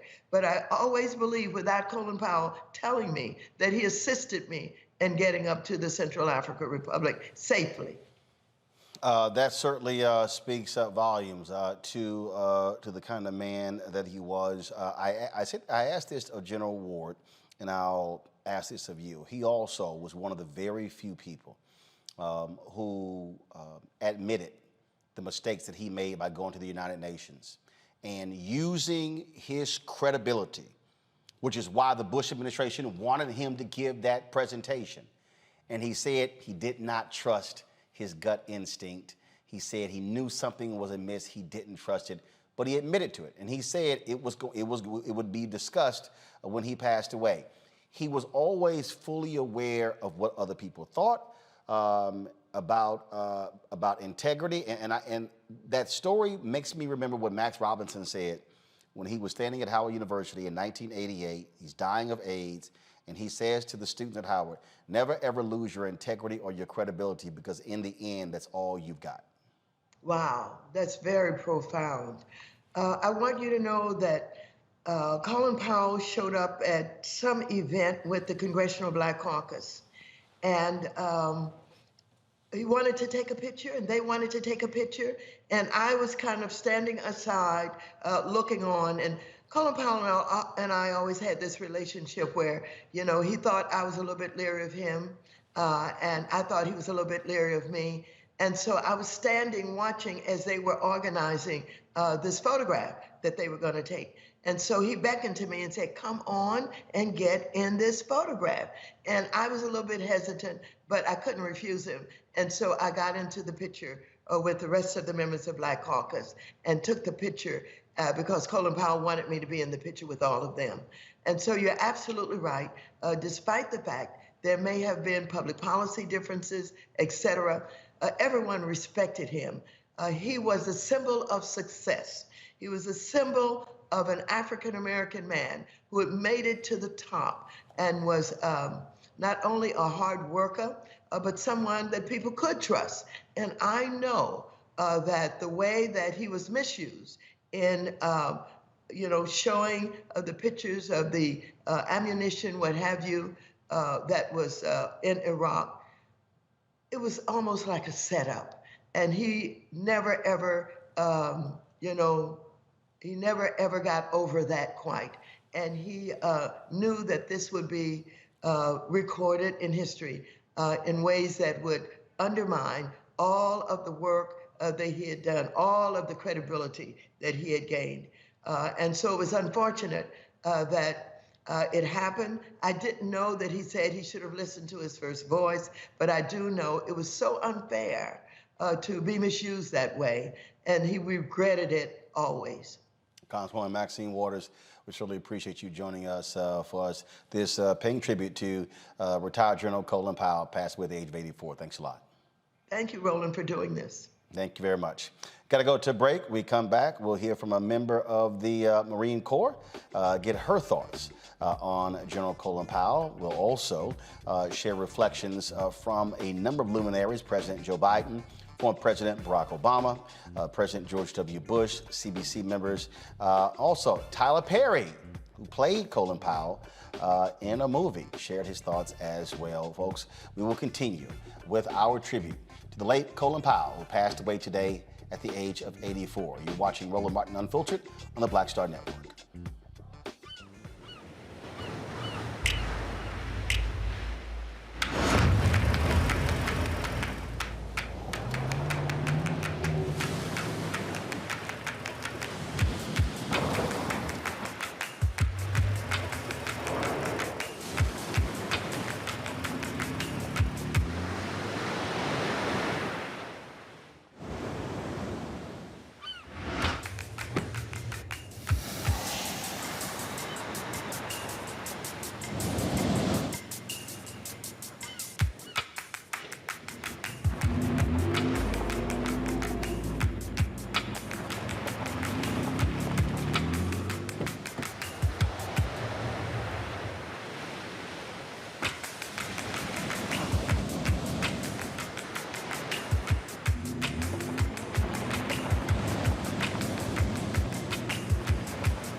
saving big holiday shopping at Amazon. So now she's free to become Maureen the Merrier. Food is her love language, and she really loves her grandson. Like, really loves.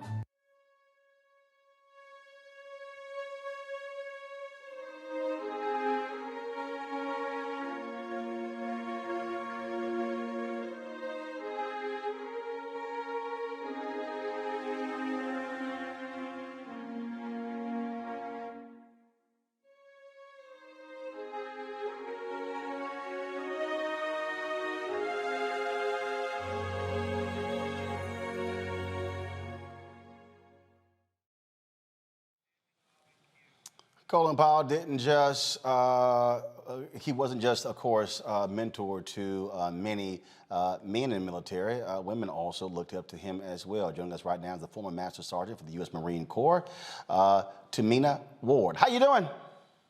I'm doing well. How are you? Doing great. Just share with us, again, your thoughts on the passing of a great American hero, Colin Powell. Great American hero is right. Talking about legacy, impact, quick story. So I joined in 2001 while he was the Secretary of State. And I joined the Marine Corps and I didn't know anything about rank structure or anything, but I would see him on television, watch the interviews and say, wow, he is in such a high position of leadership and he looks like me. So, you know, by being able to see someone, there's no greater promise that tells me that I can be something, especially in the military, especially being African American, than by showing me. And that's exactly what General Powell did. Now, in the military, you know, he was Army, and in the branches of service, sometimes we have banter, friendly banter back and forth. But when you see a leader and you understand what a leader actually does and the legacy that they're doing, you respect it. And he was so well respected from all of his everything that he did in the military, but also in the community, from helping and understanding the importance of education. I joined the military because of education, and he understood that pouring into the children of today meant saving the world tomorrow. And I'm just so very grateful to have been able to watch him throughout my career, be able to be inspired by him throughout my career. And, you know, there is nothing like the legacy that he is leaving behind. The thing that is important here is that he was not just a military man, that formed the basis of who he was, but it went beyond that. Again, National Security Advisor, yes. Chairman Joint Chiefs of Staff, of course, being Secretary of State, but also the work that he did with education in the nonprofit area as well. I mean, he touched so many different areas and really was widely respected by so many different people. Yes, and what I loved so much is that he knew that together we can make a difference. So I love the way that he involved the community, involved the Boys and Girls Club, involved local businesses and said, hey, we all have a responsibility in training, in mentoring, and teaching our young children. They are the future. So together we have to do this as a team to mentor and bring up these children, because understanding the importance of what we're doing today is going to affect many years to come. And with his work, the time that he put in, the effort that he put in, bringing everyone together, and the accountability that he put on us as a community, as a world, to make a difference is just phenomenal. Phenomenal man, phenomenal legacy, phenomenal life. Indeed. Tamina Ward, we surely appreciate you joining us, sharing your thoughts, and contributing to this tribute to Colin Powell. Thank you so much. Macongo, Georgia, I'll get your perspective as well. And so, Macongo, you first. When I got the news this morning, man, I was stopped just dead in my tracks, to be quite honest. And I didn't expect to have that kind of reaction because, you know, I just stopped and I was like, this man has been a part of my life, like all of my adult life. He was a presence there for me, right? And, you know, never met him or anything like that. But as a young person growing up, and we looked up for so many entertainers, you know, athletes and musicians, he was like one of the only like 2 or 3 non-entertainer black male profiles out there that I could really look to and aspire to. And so I really had a lot of respect for him for decades, like so many other people have mentioned. And I think it's also important to mention that he didn't care what your party affiliation was. If he felt that you were doing harm to America, he would speak up. Case in point, when you look at Sarah Palin, you saw that, you know, John McCain also had the military background, you know, Republican and so on and so forth. But Colin Powell saw back then that she could be the type of person who could help lead towards a January 6th type insurrection. He didn't just look at her as a joke. He looked at her as a danger. He knew about this type of stuff back then. When you look at his endorsement of people like former President Obama and the like, he stood up for truth. He stood up for what was right, and we need more of that. So I'm really saddened to hear about his passing.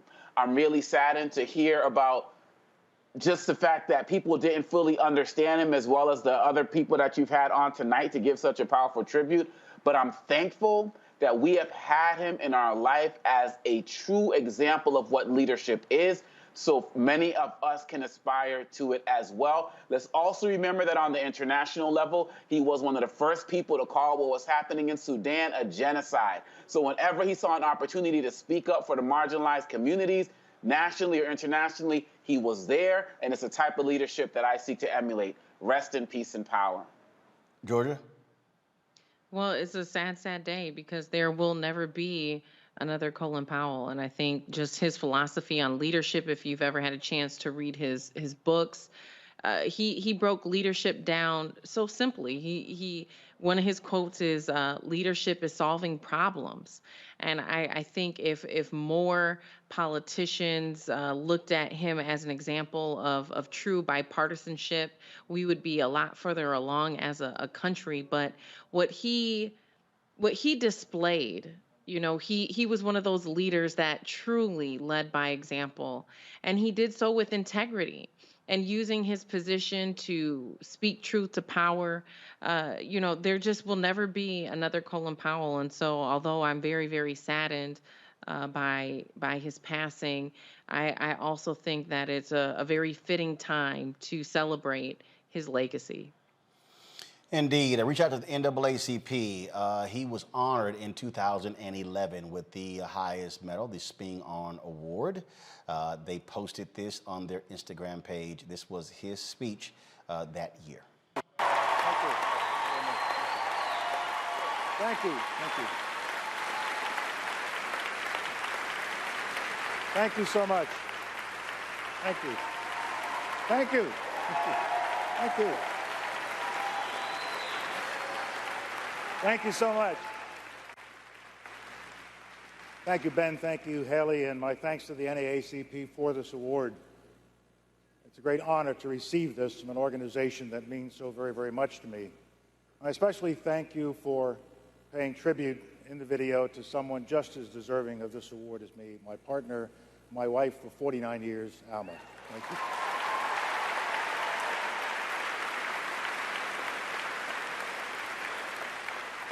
I'm also very pleased that this program will be seen by servicemen and women around the world.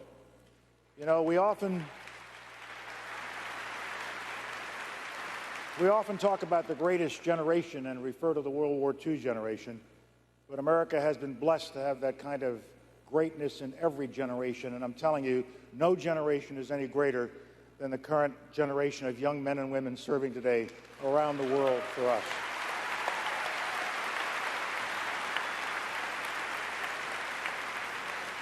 I'm a professional soldier, and I entered the Army just a few years after segregation ended in the early 50s. And the Army was perhaps the most progressive social institution in our nation in terms of equal rights for all. And they explained it to me very simply when I entered the Army. They said, now listen, we don't care if you're black or white. Don't give us any hard luck stories about being a son of immigrants, born in Harlem, raised in the South Bronx. We don't care. The only thing we care about is performance. You perform, you'll get ahead. You don't perform, you won't get ahead. Do you have any questions? No, sir. And that's what I tried to do throughout my life. And it allowed me to rise to the highest positions in the military and have other important positions in our government. But I know absolutely for a fact that it isn't just what I did, it's what those who went before me did. They kicked the door open. I didn't just drop out. And I'm telling you, there were people just as qualified as I was, but they came along too early, before the nation understood its responsibility to all of its citizens. And so I pay tribute to the men and women who served in America's armed forces for some hundreds of years before my turn came. And I also pay tribute to all of the leaders of our civil rights revolution who broke the doors open for me. And no organization, no institution was more important than the NAACP for what it's done for over 100 years. Now, people think it's over. You become chairman, you become Secretary of State, everything's okay. No, everything is not okay. We still have youngsters who are in desperate straits. We have youngsters who need a quality education, who need health care, who need us to surround them with love.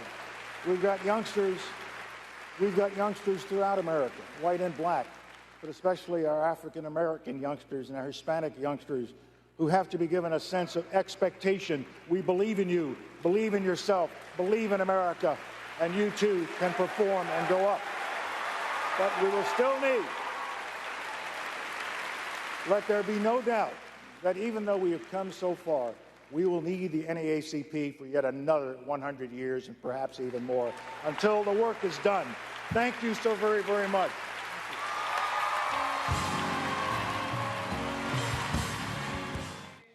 And just so folks know, that was not just, oh, he was saying that because he was on stage.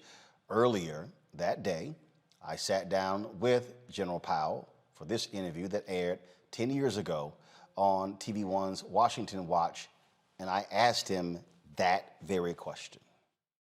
Days when you hear people say, President Barack Obama's in the White House, there's no need for the NAACP, no need for the National Urban League. Everything is just wonderful. Those places can close up shop. Yet I never heard anybody say when Senator Lieberman was running for vice president that if he wins, no need for the ADL. If Senator Clinton won, no need for a national organization of women. Well, there's a greater need than ever, but in a different kind of way.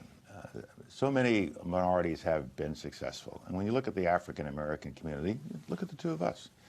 Look at what's going on elsewhere in our country. We have a president who is African American, and we have corporate leaders. And another distinguished person is being honored tonight, Dr. Benjamin, who is the Surgeon General of the United States of America. But when you look away from this success and into our inner cities and into some of our rural areas, we still see minorities who are trapped. They're trapped in bad economic circumstances, they are trapped in bad educational circumstances, and they are trapped in communities and families that can't give them the kind of support that Roland, you and I got when we were coming up. And so we got to keep working. We got to reach down to these young people and bring them up. But we also have to put the burden on them and tell them, look, we want you to be successful. So you can't drop out of school. You can't start going to school or going to school and saying, you know, well, I don't want to be too smart. You know, I don't want to be like Whitey. We've got to teach our youngsters to have greater self-awareness and self-responsibility. We can't keep going with a 72% rate of children being born out of a stable marriage. There's nothing terrible about a single parent family, and we have lots of those, and that isn't to say it doesn't work. But I think overall we should try to bring our youngsters into a life that is based on values and honesty and the ability to get an education. And whether it's a single parent or two people together, we've got to start investing in our children more and invest in them not just with material things, but to tell them, as your parents told you, my parents told me, listen, we have expectations for you. High expectations. Yeah. We didn't come to this country for you to stick something in your nose. We didn't come to this country for you to bop around not getting an education. We came to this country to better this family, and you are the way we better this family. And so you will not fail us. And the second thing my parents drilled into me, and I'm sure they drilled it into you, you have a sense of shame. Don't you shame this family. If you shame this family, ain't no point you coming home no more. And that's what we got to get into our children again. We've got to restore that sense of expectations. Believe in yourself and believe in this country, and don't shame your family. But is the village also afraid to do it? What I mean by the village, aunts and uncles, cousins, nephews, because we say, oh, that's my brother or sister's kid, I really don't want to go there. Let me tell you what, in the South Bronx where I was growing up, every aunt and uncle, especially the aunts, it was matriarchal. They would hang out the windows of those tenement buildings looking down on the street, and any kid that was part of that extended family who was misbehaving was going to hear about it from an aunt, if not mama. Mama was working. It was the extended family that took care of us and kept us all in play. I'll tell you one quick story. There was a Hispanic kid, because it's not just African Americans, Hispanics, American Indians, lots of people are in need. But this young man just graduated from a high school in Denver. It's a Jesuit high school. And he came from a difficult background, and he became the valedictorian. And everybody in that class, 80-something students, are all going to college. So he's being interviewed on television. And they said, well, how did you make it? How did you do it? And he said two things. He said, one, I was never, ever given the opportunity to fail. My parents, my coaches, my teachers, they refused to let me fail. We've got to get that kind of you can't fail structure into the life of every one of our youngsters. And then he said something else. He said, my parents are immigrants. They didn't do very well in education. They didn't go to high school or anything like that. He said, by me finishing high school and now going to Georgetown University, I have changed the history of my family. And his children will be achievers. So what we have to do is to not let any of our children fail by giving them the support they need, the education they need, and let them know that they have the opportunity to change the history of their family and change the history of this country. When I come back, I'm going to talk with the panel about his commitment to education and children next, as we continue to pay tribute to late General Colin Powell. He passed away this morning at the age of 84. You're watching Roland Martin Unfiltered on the Black Star Network. Oh, that spin class was brutal. Well, you can try using the Buick's massaging seat. Ooh, yeah, that's nice. Can I use Apple CarPlay to put some music on? Sure, it's wireless. Pick something we all like. Okay, hold on. What's your Buick's Wi-Fi password? Buick Envision 2021. Oh, you should pick something stronger. That's really predictable. That's a really tight spot. Don't worry, I used to hate parallel parking. Me too. Hey. Really outdid yourself. Yes, we did. The all-new Buick Envision, an SUV. Betty is saving big holiday shopping at Amazon. So now, she's free to become Bear Hug Betty. Settle in, kids. You'll be there a while. Ooh, where you going?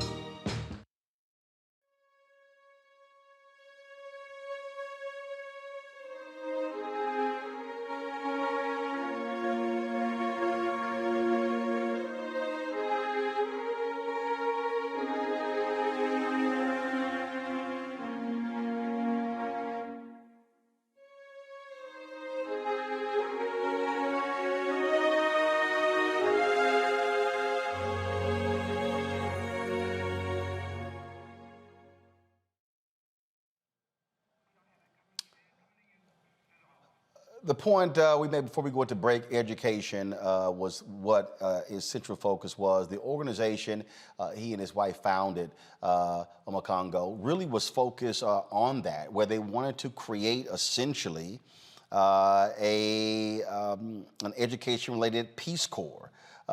Really wanted to be able to train a whole new generation of people to go out and, again, focus on education and getting the next generation ready to lead.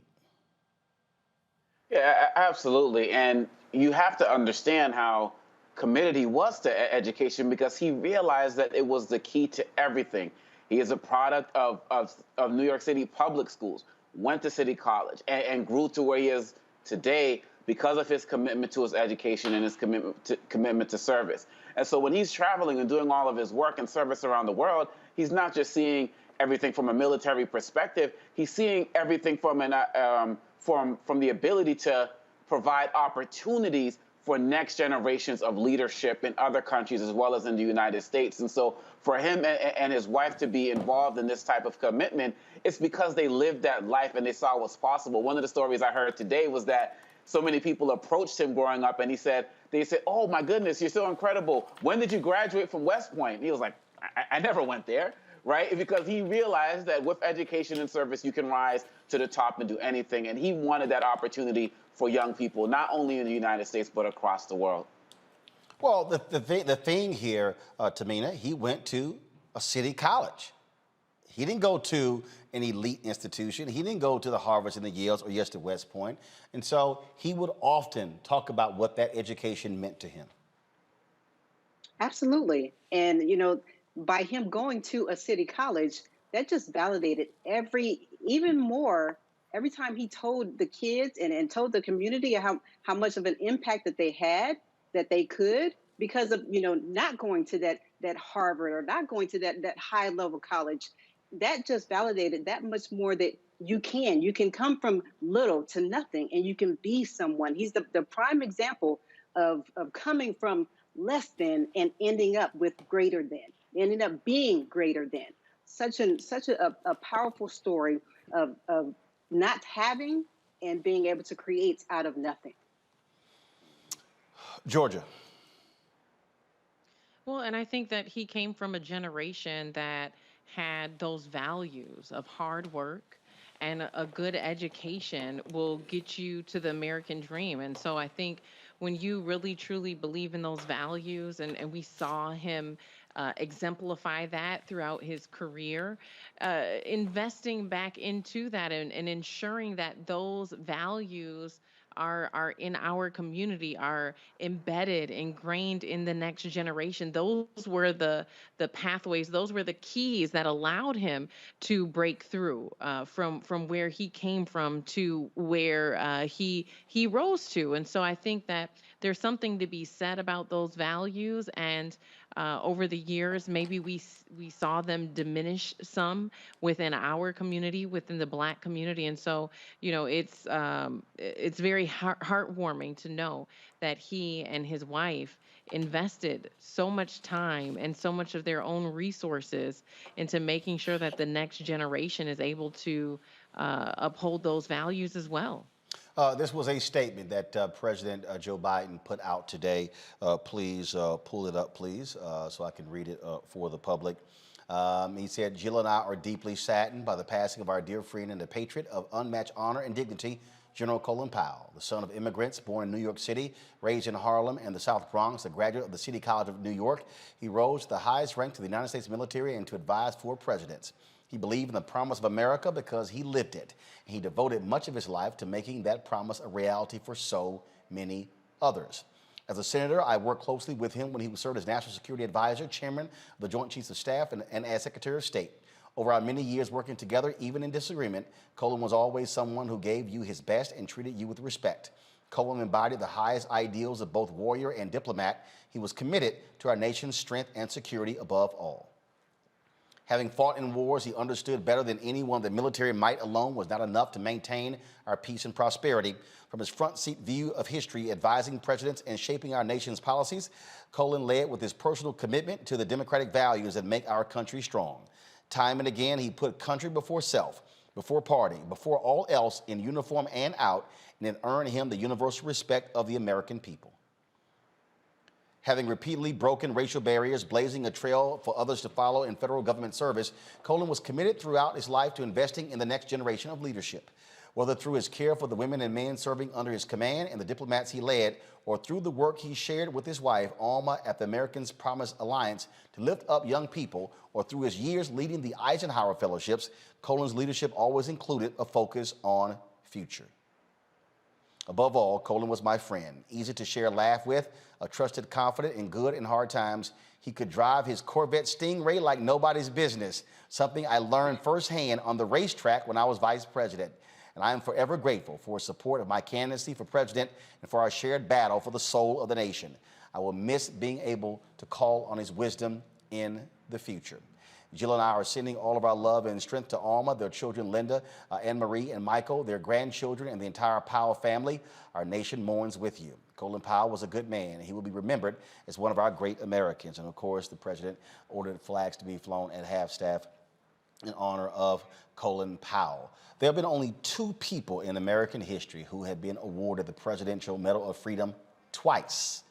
Well, Colin Powell was one of those individuals awarded by President Clinton as well as President Bush. Here is one of those ceremonies. Unsurpassed leadership and judgment in difficult times. A deft manager and forthright counselor, he personifies the ideal of the soldier statesman, serving the president and the nation with personal integrity, political judgment, and military skill. As the architect and manager of Operations Desert Shield and Desert Storm, he oversaw the vindication of principle, the defense of Saudi Arabia, and the liberation of Kuwait. The United States honors this professional servant of peace and freedom.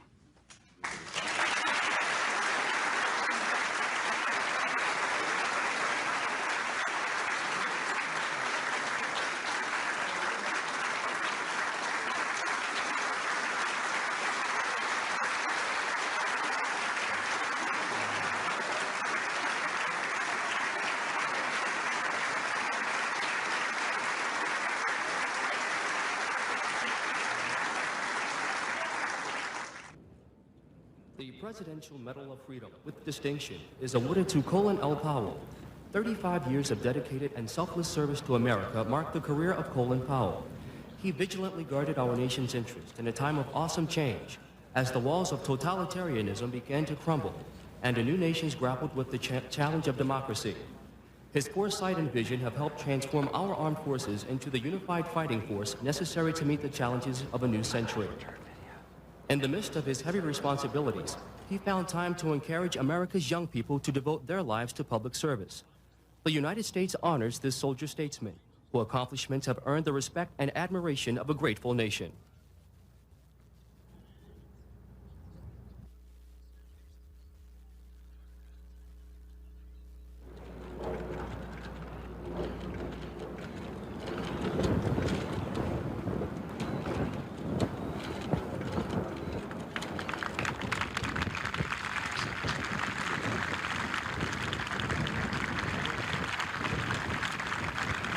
Ladies and gentlemen, General Powell has also been awarded the Department of Defense Distinguished Service Medal and the Distinguished Service Award of each branch of the armed services. The Department of the Army Decoration for Distinguished Civilian Service is awarded to Mrs. Ahmaud Powell. Mrs. Powell distinguished herself through her 31 years of selfless service and support of numerous public service activities, which have contributed significantly to the welfare of military personnel and their families, thereby greatly enhancing the readiness of the United States Armed Forces. She has been an effective and vocal advocate for policies and programs which have directly benefited the health, welfare, and morale of military families. For over 3 decades, she has given freely of her time and talent to such organizations as the American Red Cross and the Armed Forces Hostess Association, and as a current member of the Ronald McDonald House Board and the National Military Family Board of Advisors. Her spirit of volunteerism has extended to and contributed to the well-being of local and world communities. In addition, she is a much sought-after speaker who has devoted time as a speaker to groups in and around the capital area. Mrs. Powell's caring and unselfish service reflects great credit upon herself and the United States Army.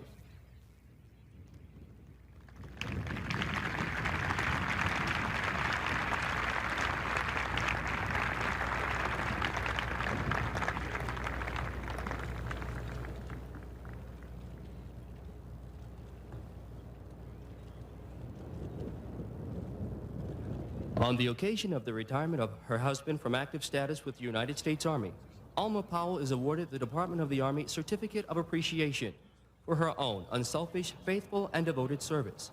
Her unfailing support and understanding helped to make possible her husband's long-lasting contribution to the nation. Signed, General Gordon R. Sullivan, Chief of Staff of the Army.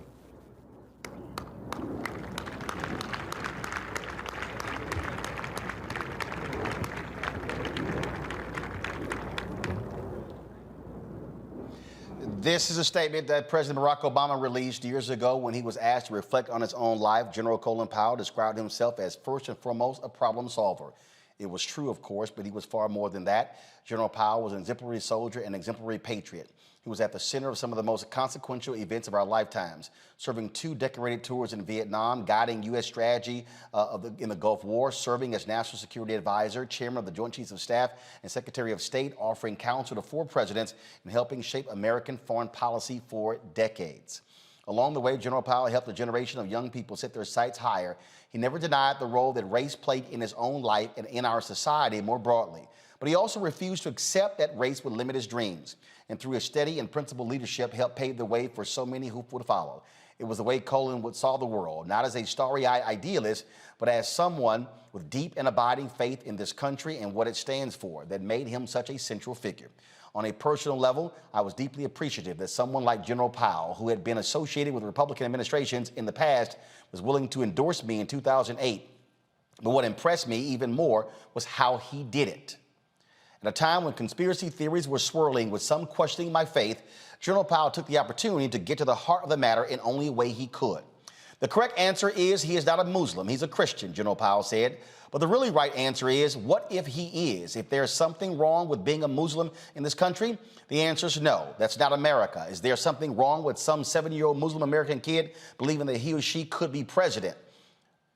That's who Colin Powell was. He understood what was best in this country and tried to bring his own life, career, and public statements in line with that ideal. It's why, for all the battles he fought and problems he solved, Michelle and I will always look to General Powell as an example of what America and Americans can and should be if we wish to remain the last best hope on earth.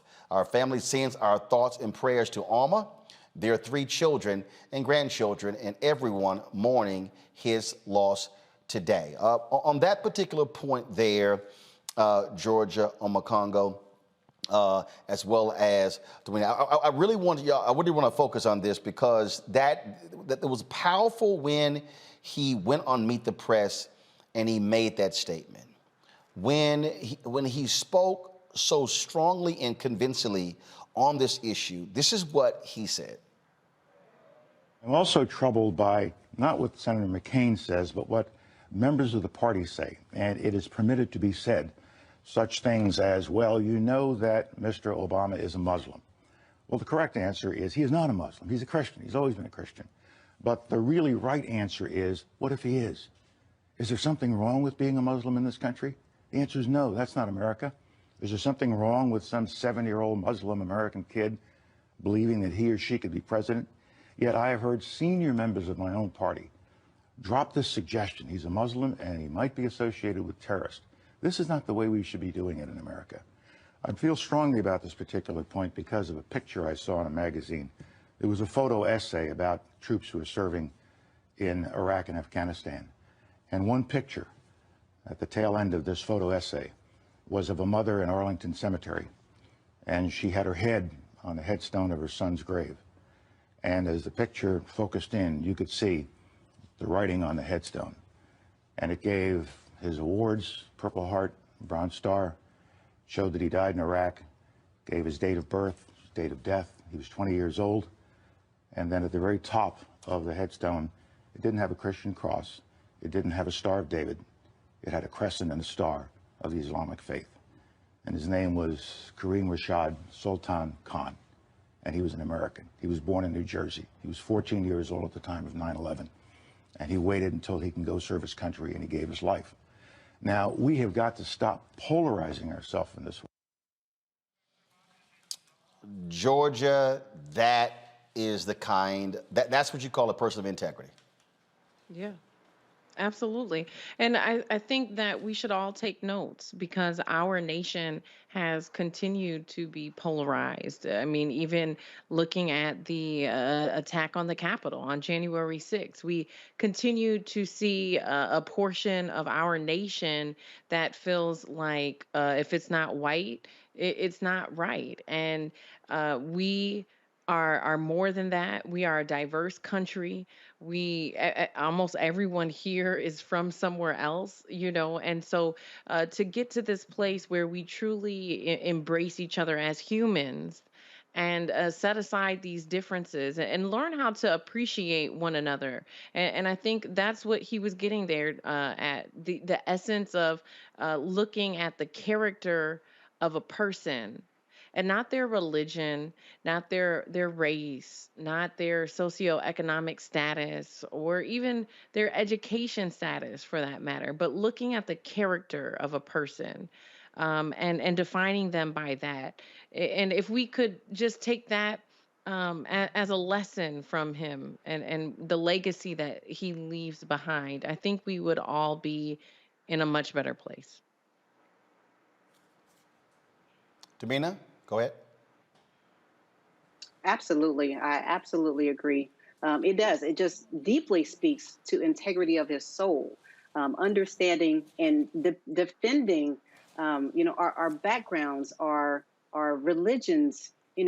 Even in the military, we've had to fight throughout the years to stand up for who we are on the inside at times. And I think that was such a great example of him fighting for the president while he endorsed him, because he understood who he was on the inside. It did not matter, what everyone thought that he was. It only mattered what he was going to do for this country, and he deeply supported that. And that statement really meant such a difference in the presidency. Omokongo. I talk often about the importance and the need to find common ground in these uncommon times. When we see how this man, how this leader, how this hero is celebrated across the aisle, from military to civilian, every single area of society is paying this man respect. It needs to be an example, like Georgia talked about. When we see great individuals like Tamina, and thank you for your service as well. General Powell, Secretary Powell showed us through his life, him and his wife Alma, they have showed us what is possible.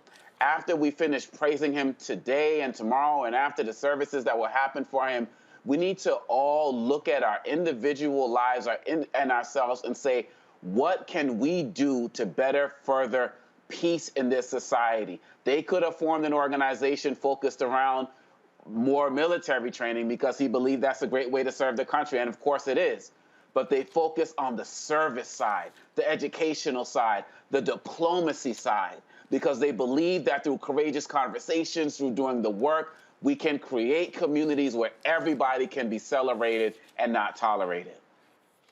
Folks, again, other tributes. This is President George W. Bush, his statement that he released upon the passing of Colin Powell. Please pull it up. Laura and I are deeply saddened by the death of Colin Powell. He was a great public servant, starting with his time as a soldier during Vietnam. Many presidents relied on General Powell's counsel and experience. He was National Security Advisor under President Reagan, Chairman of the Joint Chiefs of Staff under my father and President Clinton, and Secretary of State during my administration. He was such a favorite of presidents that he earned the Presidential Medal of Freedom twice. He was highly respected at home and abroad, and most important, Colin was a family man and a friend. Laura and I send Alma and their children our sincere condolences as they remember the life of a great man. That was President George W. Bush. Tyler Perry, who played Colin Powell in one movie, issued this statement that was pretty cool. And actually, Jeffrey Wright also played him in one of the movies. This is what he posted on Instagram and Twitter. One of the greatest honors I've ever had was not only playing this giant of an American in American history, but also being able to call him a friend. We had some of the most profound and thought-provoking conversations over these past few years. He will be missed. What a soldier. What a man, what a legacy. The person who followed him, the Secretary of State, Condoleezza Rice, she issued this statement on her Instagram page. Pull it up, please. Today, our nation mourns the passing of a truly great man. Colin Powell spent the entirety of his life in service to his country. He was a trusted colleague and a dear friend through some very challenging times. His devotion to our nation was not limited to the many great things he did while in uniform or during his time spent in Washington. Colin and his wife, Alma, were especially dedicated to and proud of the Colin Powell School for Civic and Global Leadership at the City College of New York, a place very near and dear to his heart. Much of his legacy will live on in the countless number of young lives he touched. My hearts and prayers go out to Alma, his children, and his grandchildren. May God bless you and keep you. Rest in peace, my dear friend. Here's a statement from the highest-ranking African-American in the House, Congressman Jim Clyburn of South Carolina. We're going to pull that up right now for you as well, folks. Let me know when that statement is ready.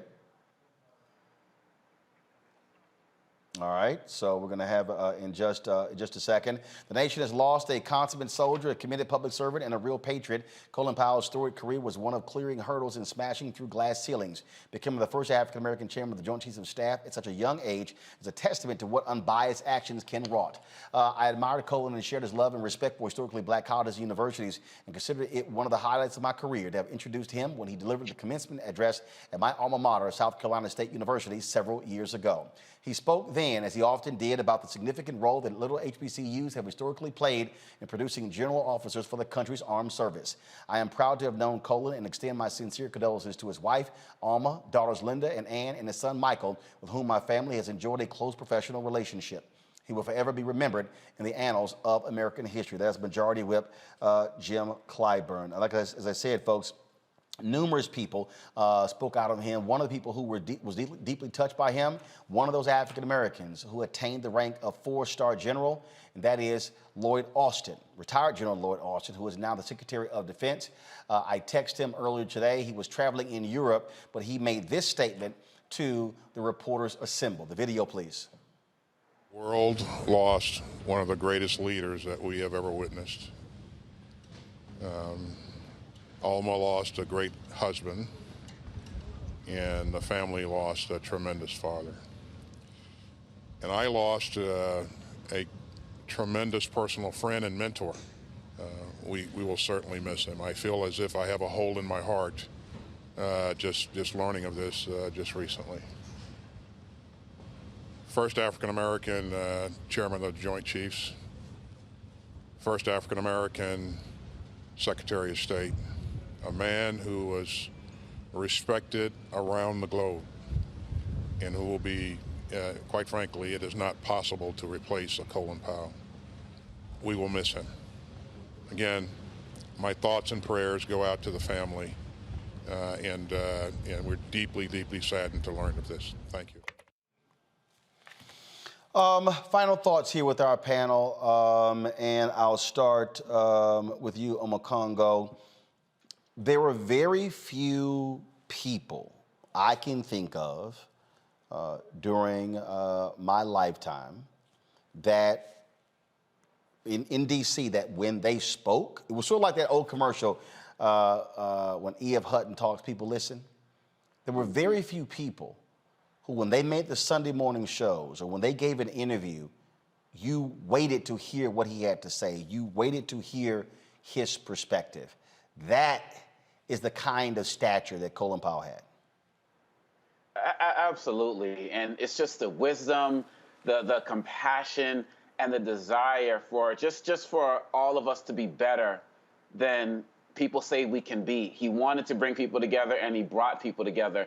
And one of the statements, I think it was from former President Bush, that the statements that you read, said one of the words that we haven't shared tonight, but which is obvious, and that word of patriot, right?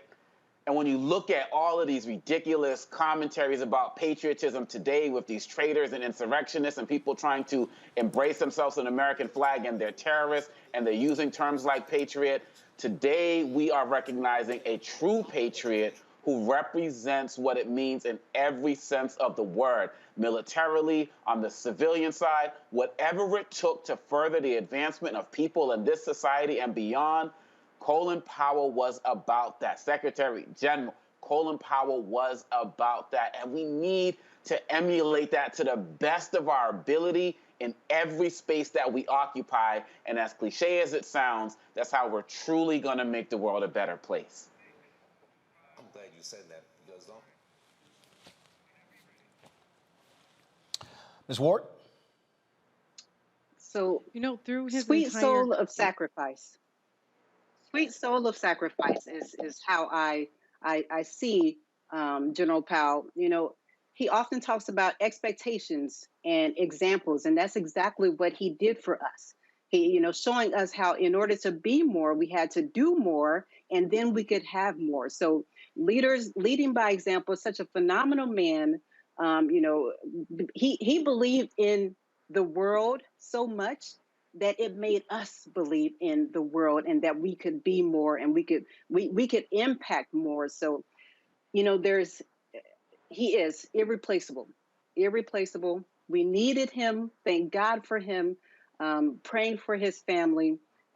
This is a legacy that will live on for years to come. And he's exactly what we as the world needed to understand and kind of do a little self-reflection as to how we could come together and make the world a better place.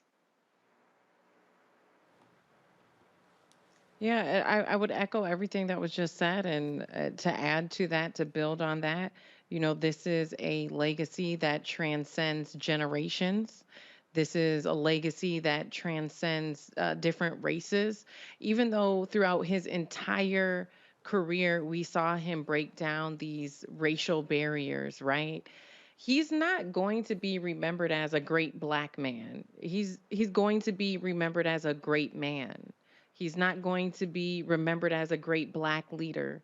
He's going to be remembered as a great leader. He transcended so many divisions, I think, that have plagued our nation for so long. And I truly hope with his passing, he inspires, especially those who are serving in public offices, those who are in political seats. I truly hope his legacy inspires them to uphold the integrity and the leadership that he held throughout his career. Here is Vice President Kamala Harris sharing her thoughts and reflections with regards to the life and legacy of retired General Colin Powell. What an extraordinary public servant, American patriot. I last saw him in July at the dinner. It was a small dinner that the president hosted for Chancellor Angela Merkel. She had breakfast with me that morning at the residence, and Secretary Powell and I had a chance to catch up. What an incredible American. He obviously served with dignity. He served with grace. He was the epitome of what it means to be strong, but at the same time, so modest in terms of everything that he did and said, in a way that it was never about him. It was about the country, and it was about the people who served with him. We talked a bit about the challenges of this moment, and as you all know, he's very supportive of the president and the work that we needed to get done. But I just want to say that also, he, as the first black man to be Joint Chiefs, Chairman of the Joint Chiefs, to be National Security Advisor, to be Secretary of State, every step of the way, when he filled those roles, he was, by everything that he did and the way he did it, inspiring so many people. And there's been a lot of conversation about that, how young service members and others, not only in the military, but in our nation and around the globe, took notice of what his accomplishments meant as a reflection of who we are as a nation. And I think that's one of the most important things to take away, which is that he broke so many barriers, and those barriers were not easy to break by any stretch, but he did it with dignity, he did it with grace. And because of what he was able to accomplish, it really did elevate our nation in so many ways. So may he rest in peace. Folks, on tomorrow's show, we are going to air for you the interview that I did in 2011 with retired General Colin Powell. We sat down in Los Angeles when he was honored by the NAACP. We showed you one clip. We're going to show you the full interview, and so we'll have that for you tomorrow. Tomorrow, in fact, I'll be broadcasting from Atlanta, where Operation Hope is going to be having the Global Hope Forum, and so we look forward to that as well. And so it has been certainly a sad day for many as they reflect on losing a great man. General Colin Powell dying at the age of 84. Certainly condolences go out to his wife, Alma. I had an opportunity to have her on my TV One show, News One Now. I know their son, Michael, very well. I'll be reaching out to him later tonight, expressing my condolences personally. Of course, Michael, former head of the FCC. And so, again, there's no one, we've heard this numerous times from people today on the show. There is only one Colin Powell. When you heard all of those awards that he's been given, all the accolades that he's achieved, there is only one Colin Powell. And in fact, I had the chance to meet him first in 1989 when he headed the U.S. Strategic Command. I think that's the name of it, based in Tampa. And he had just gotten named head of the Joint Chiefs of Staff. He spoke at the National Association of Black Journalists Convention in 1989. Got a chance to shake hands with him and speak to him. And so it certainly was an honor, and I appreciate it. All of the times that I would see him since then. 2009, when we were at the inauguration, he was nearby, and I convinced him to come on CNN. And it was quite interesting because he was ready to go, and so really convinced him. And so he sat down to do the interview with me. Then they were like, well, no, Wolf was going to do the interview. And probably about 10 minutes in, he was waiting. He said, hey, y'all need to come to me now, or I'm leaving. I know how this thing works. They quickly came to him. And when he got done, matter of fact, when he got done, I got done as well. I was like, oh, so y'all not going to have me interview Colin Powell after all that work I did? Well, hell, I'm going on TV One. That's exactly what I did. But let me tell you what happened. So we were walking off, and so another TV producer tried to block him from walking off because he wanted to do an interview with him. And Colin Powell's like, no, I'm leaving. So this guy he blocks General Powell. And then all of a sudden, General Powell goes, wait, I'm feeling unsafe, and grabs this dude by both of his shoulders and said, I'm leaving, and moves the dude aside. And I stepped in like, say, bro, it was a white producer. I was like, say, man, get your damn hands off. General's like, I got this, and just move him out of the way. And so don't get all the rest of that stuff. All y'all watching him, he was with presidents and stuff. He was still a bruh. Don't get it twisted. He was still a bruh, just letting you know. And so definitely going to miss that great smile of his laughter. And he leaves all of us with great memories. And so we'll be sharing some of those photos with us of him tomorrow. And again, that interview that I did with him 10 years ago on TV One. Folks, for everyone here, Roland Martin Unfiltered and Black Star Network, we thank our panel as well, all of our guests. And again, thoughts and prayers go out to the family of the late General Colin Powell, dead at the age of 84.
To be smart. Roland Martin's doing this every day. Oh, no punches! Thank you, Roland Martin, for always giving voice to the issues. Look for Roland Martin in the whirlwind, to quote Marcus Garvey again. The video looks phenomenal, so I'm really excited to see it on my big screen. Support this man, Black media. He makes sure that our stories are told. See, this difference between Black Star Network and Black-owned media and something like CNN. I got to defer to the brilliance of Dr. Carr and to the brilliance of the Black Star Network. I am rolling with Roland all the way. Honored to be on a show that you own. A black man owns the show. Folks, Black Star Network is here. I'm real revolutionary right now. Roland was amazing on there. Stay black. I love y'all. I can't commend you enough about this platform. that you've created for us to be able to share who we are, what we're doing in the world, and the impact that we're having. Let's be smart. Bring your eyeballs home. You can't be black-owned media and be scared. You dig?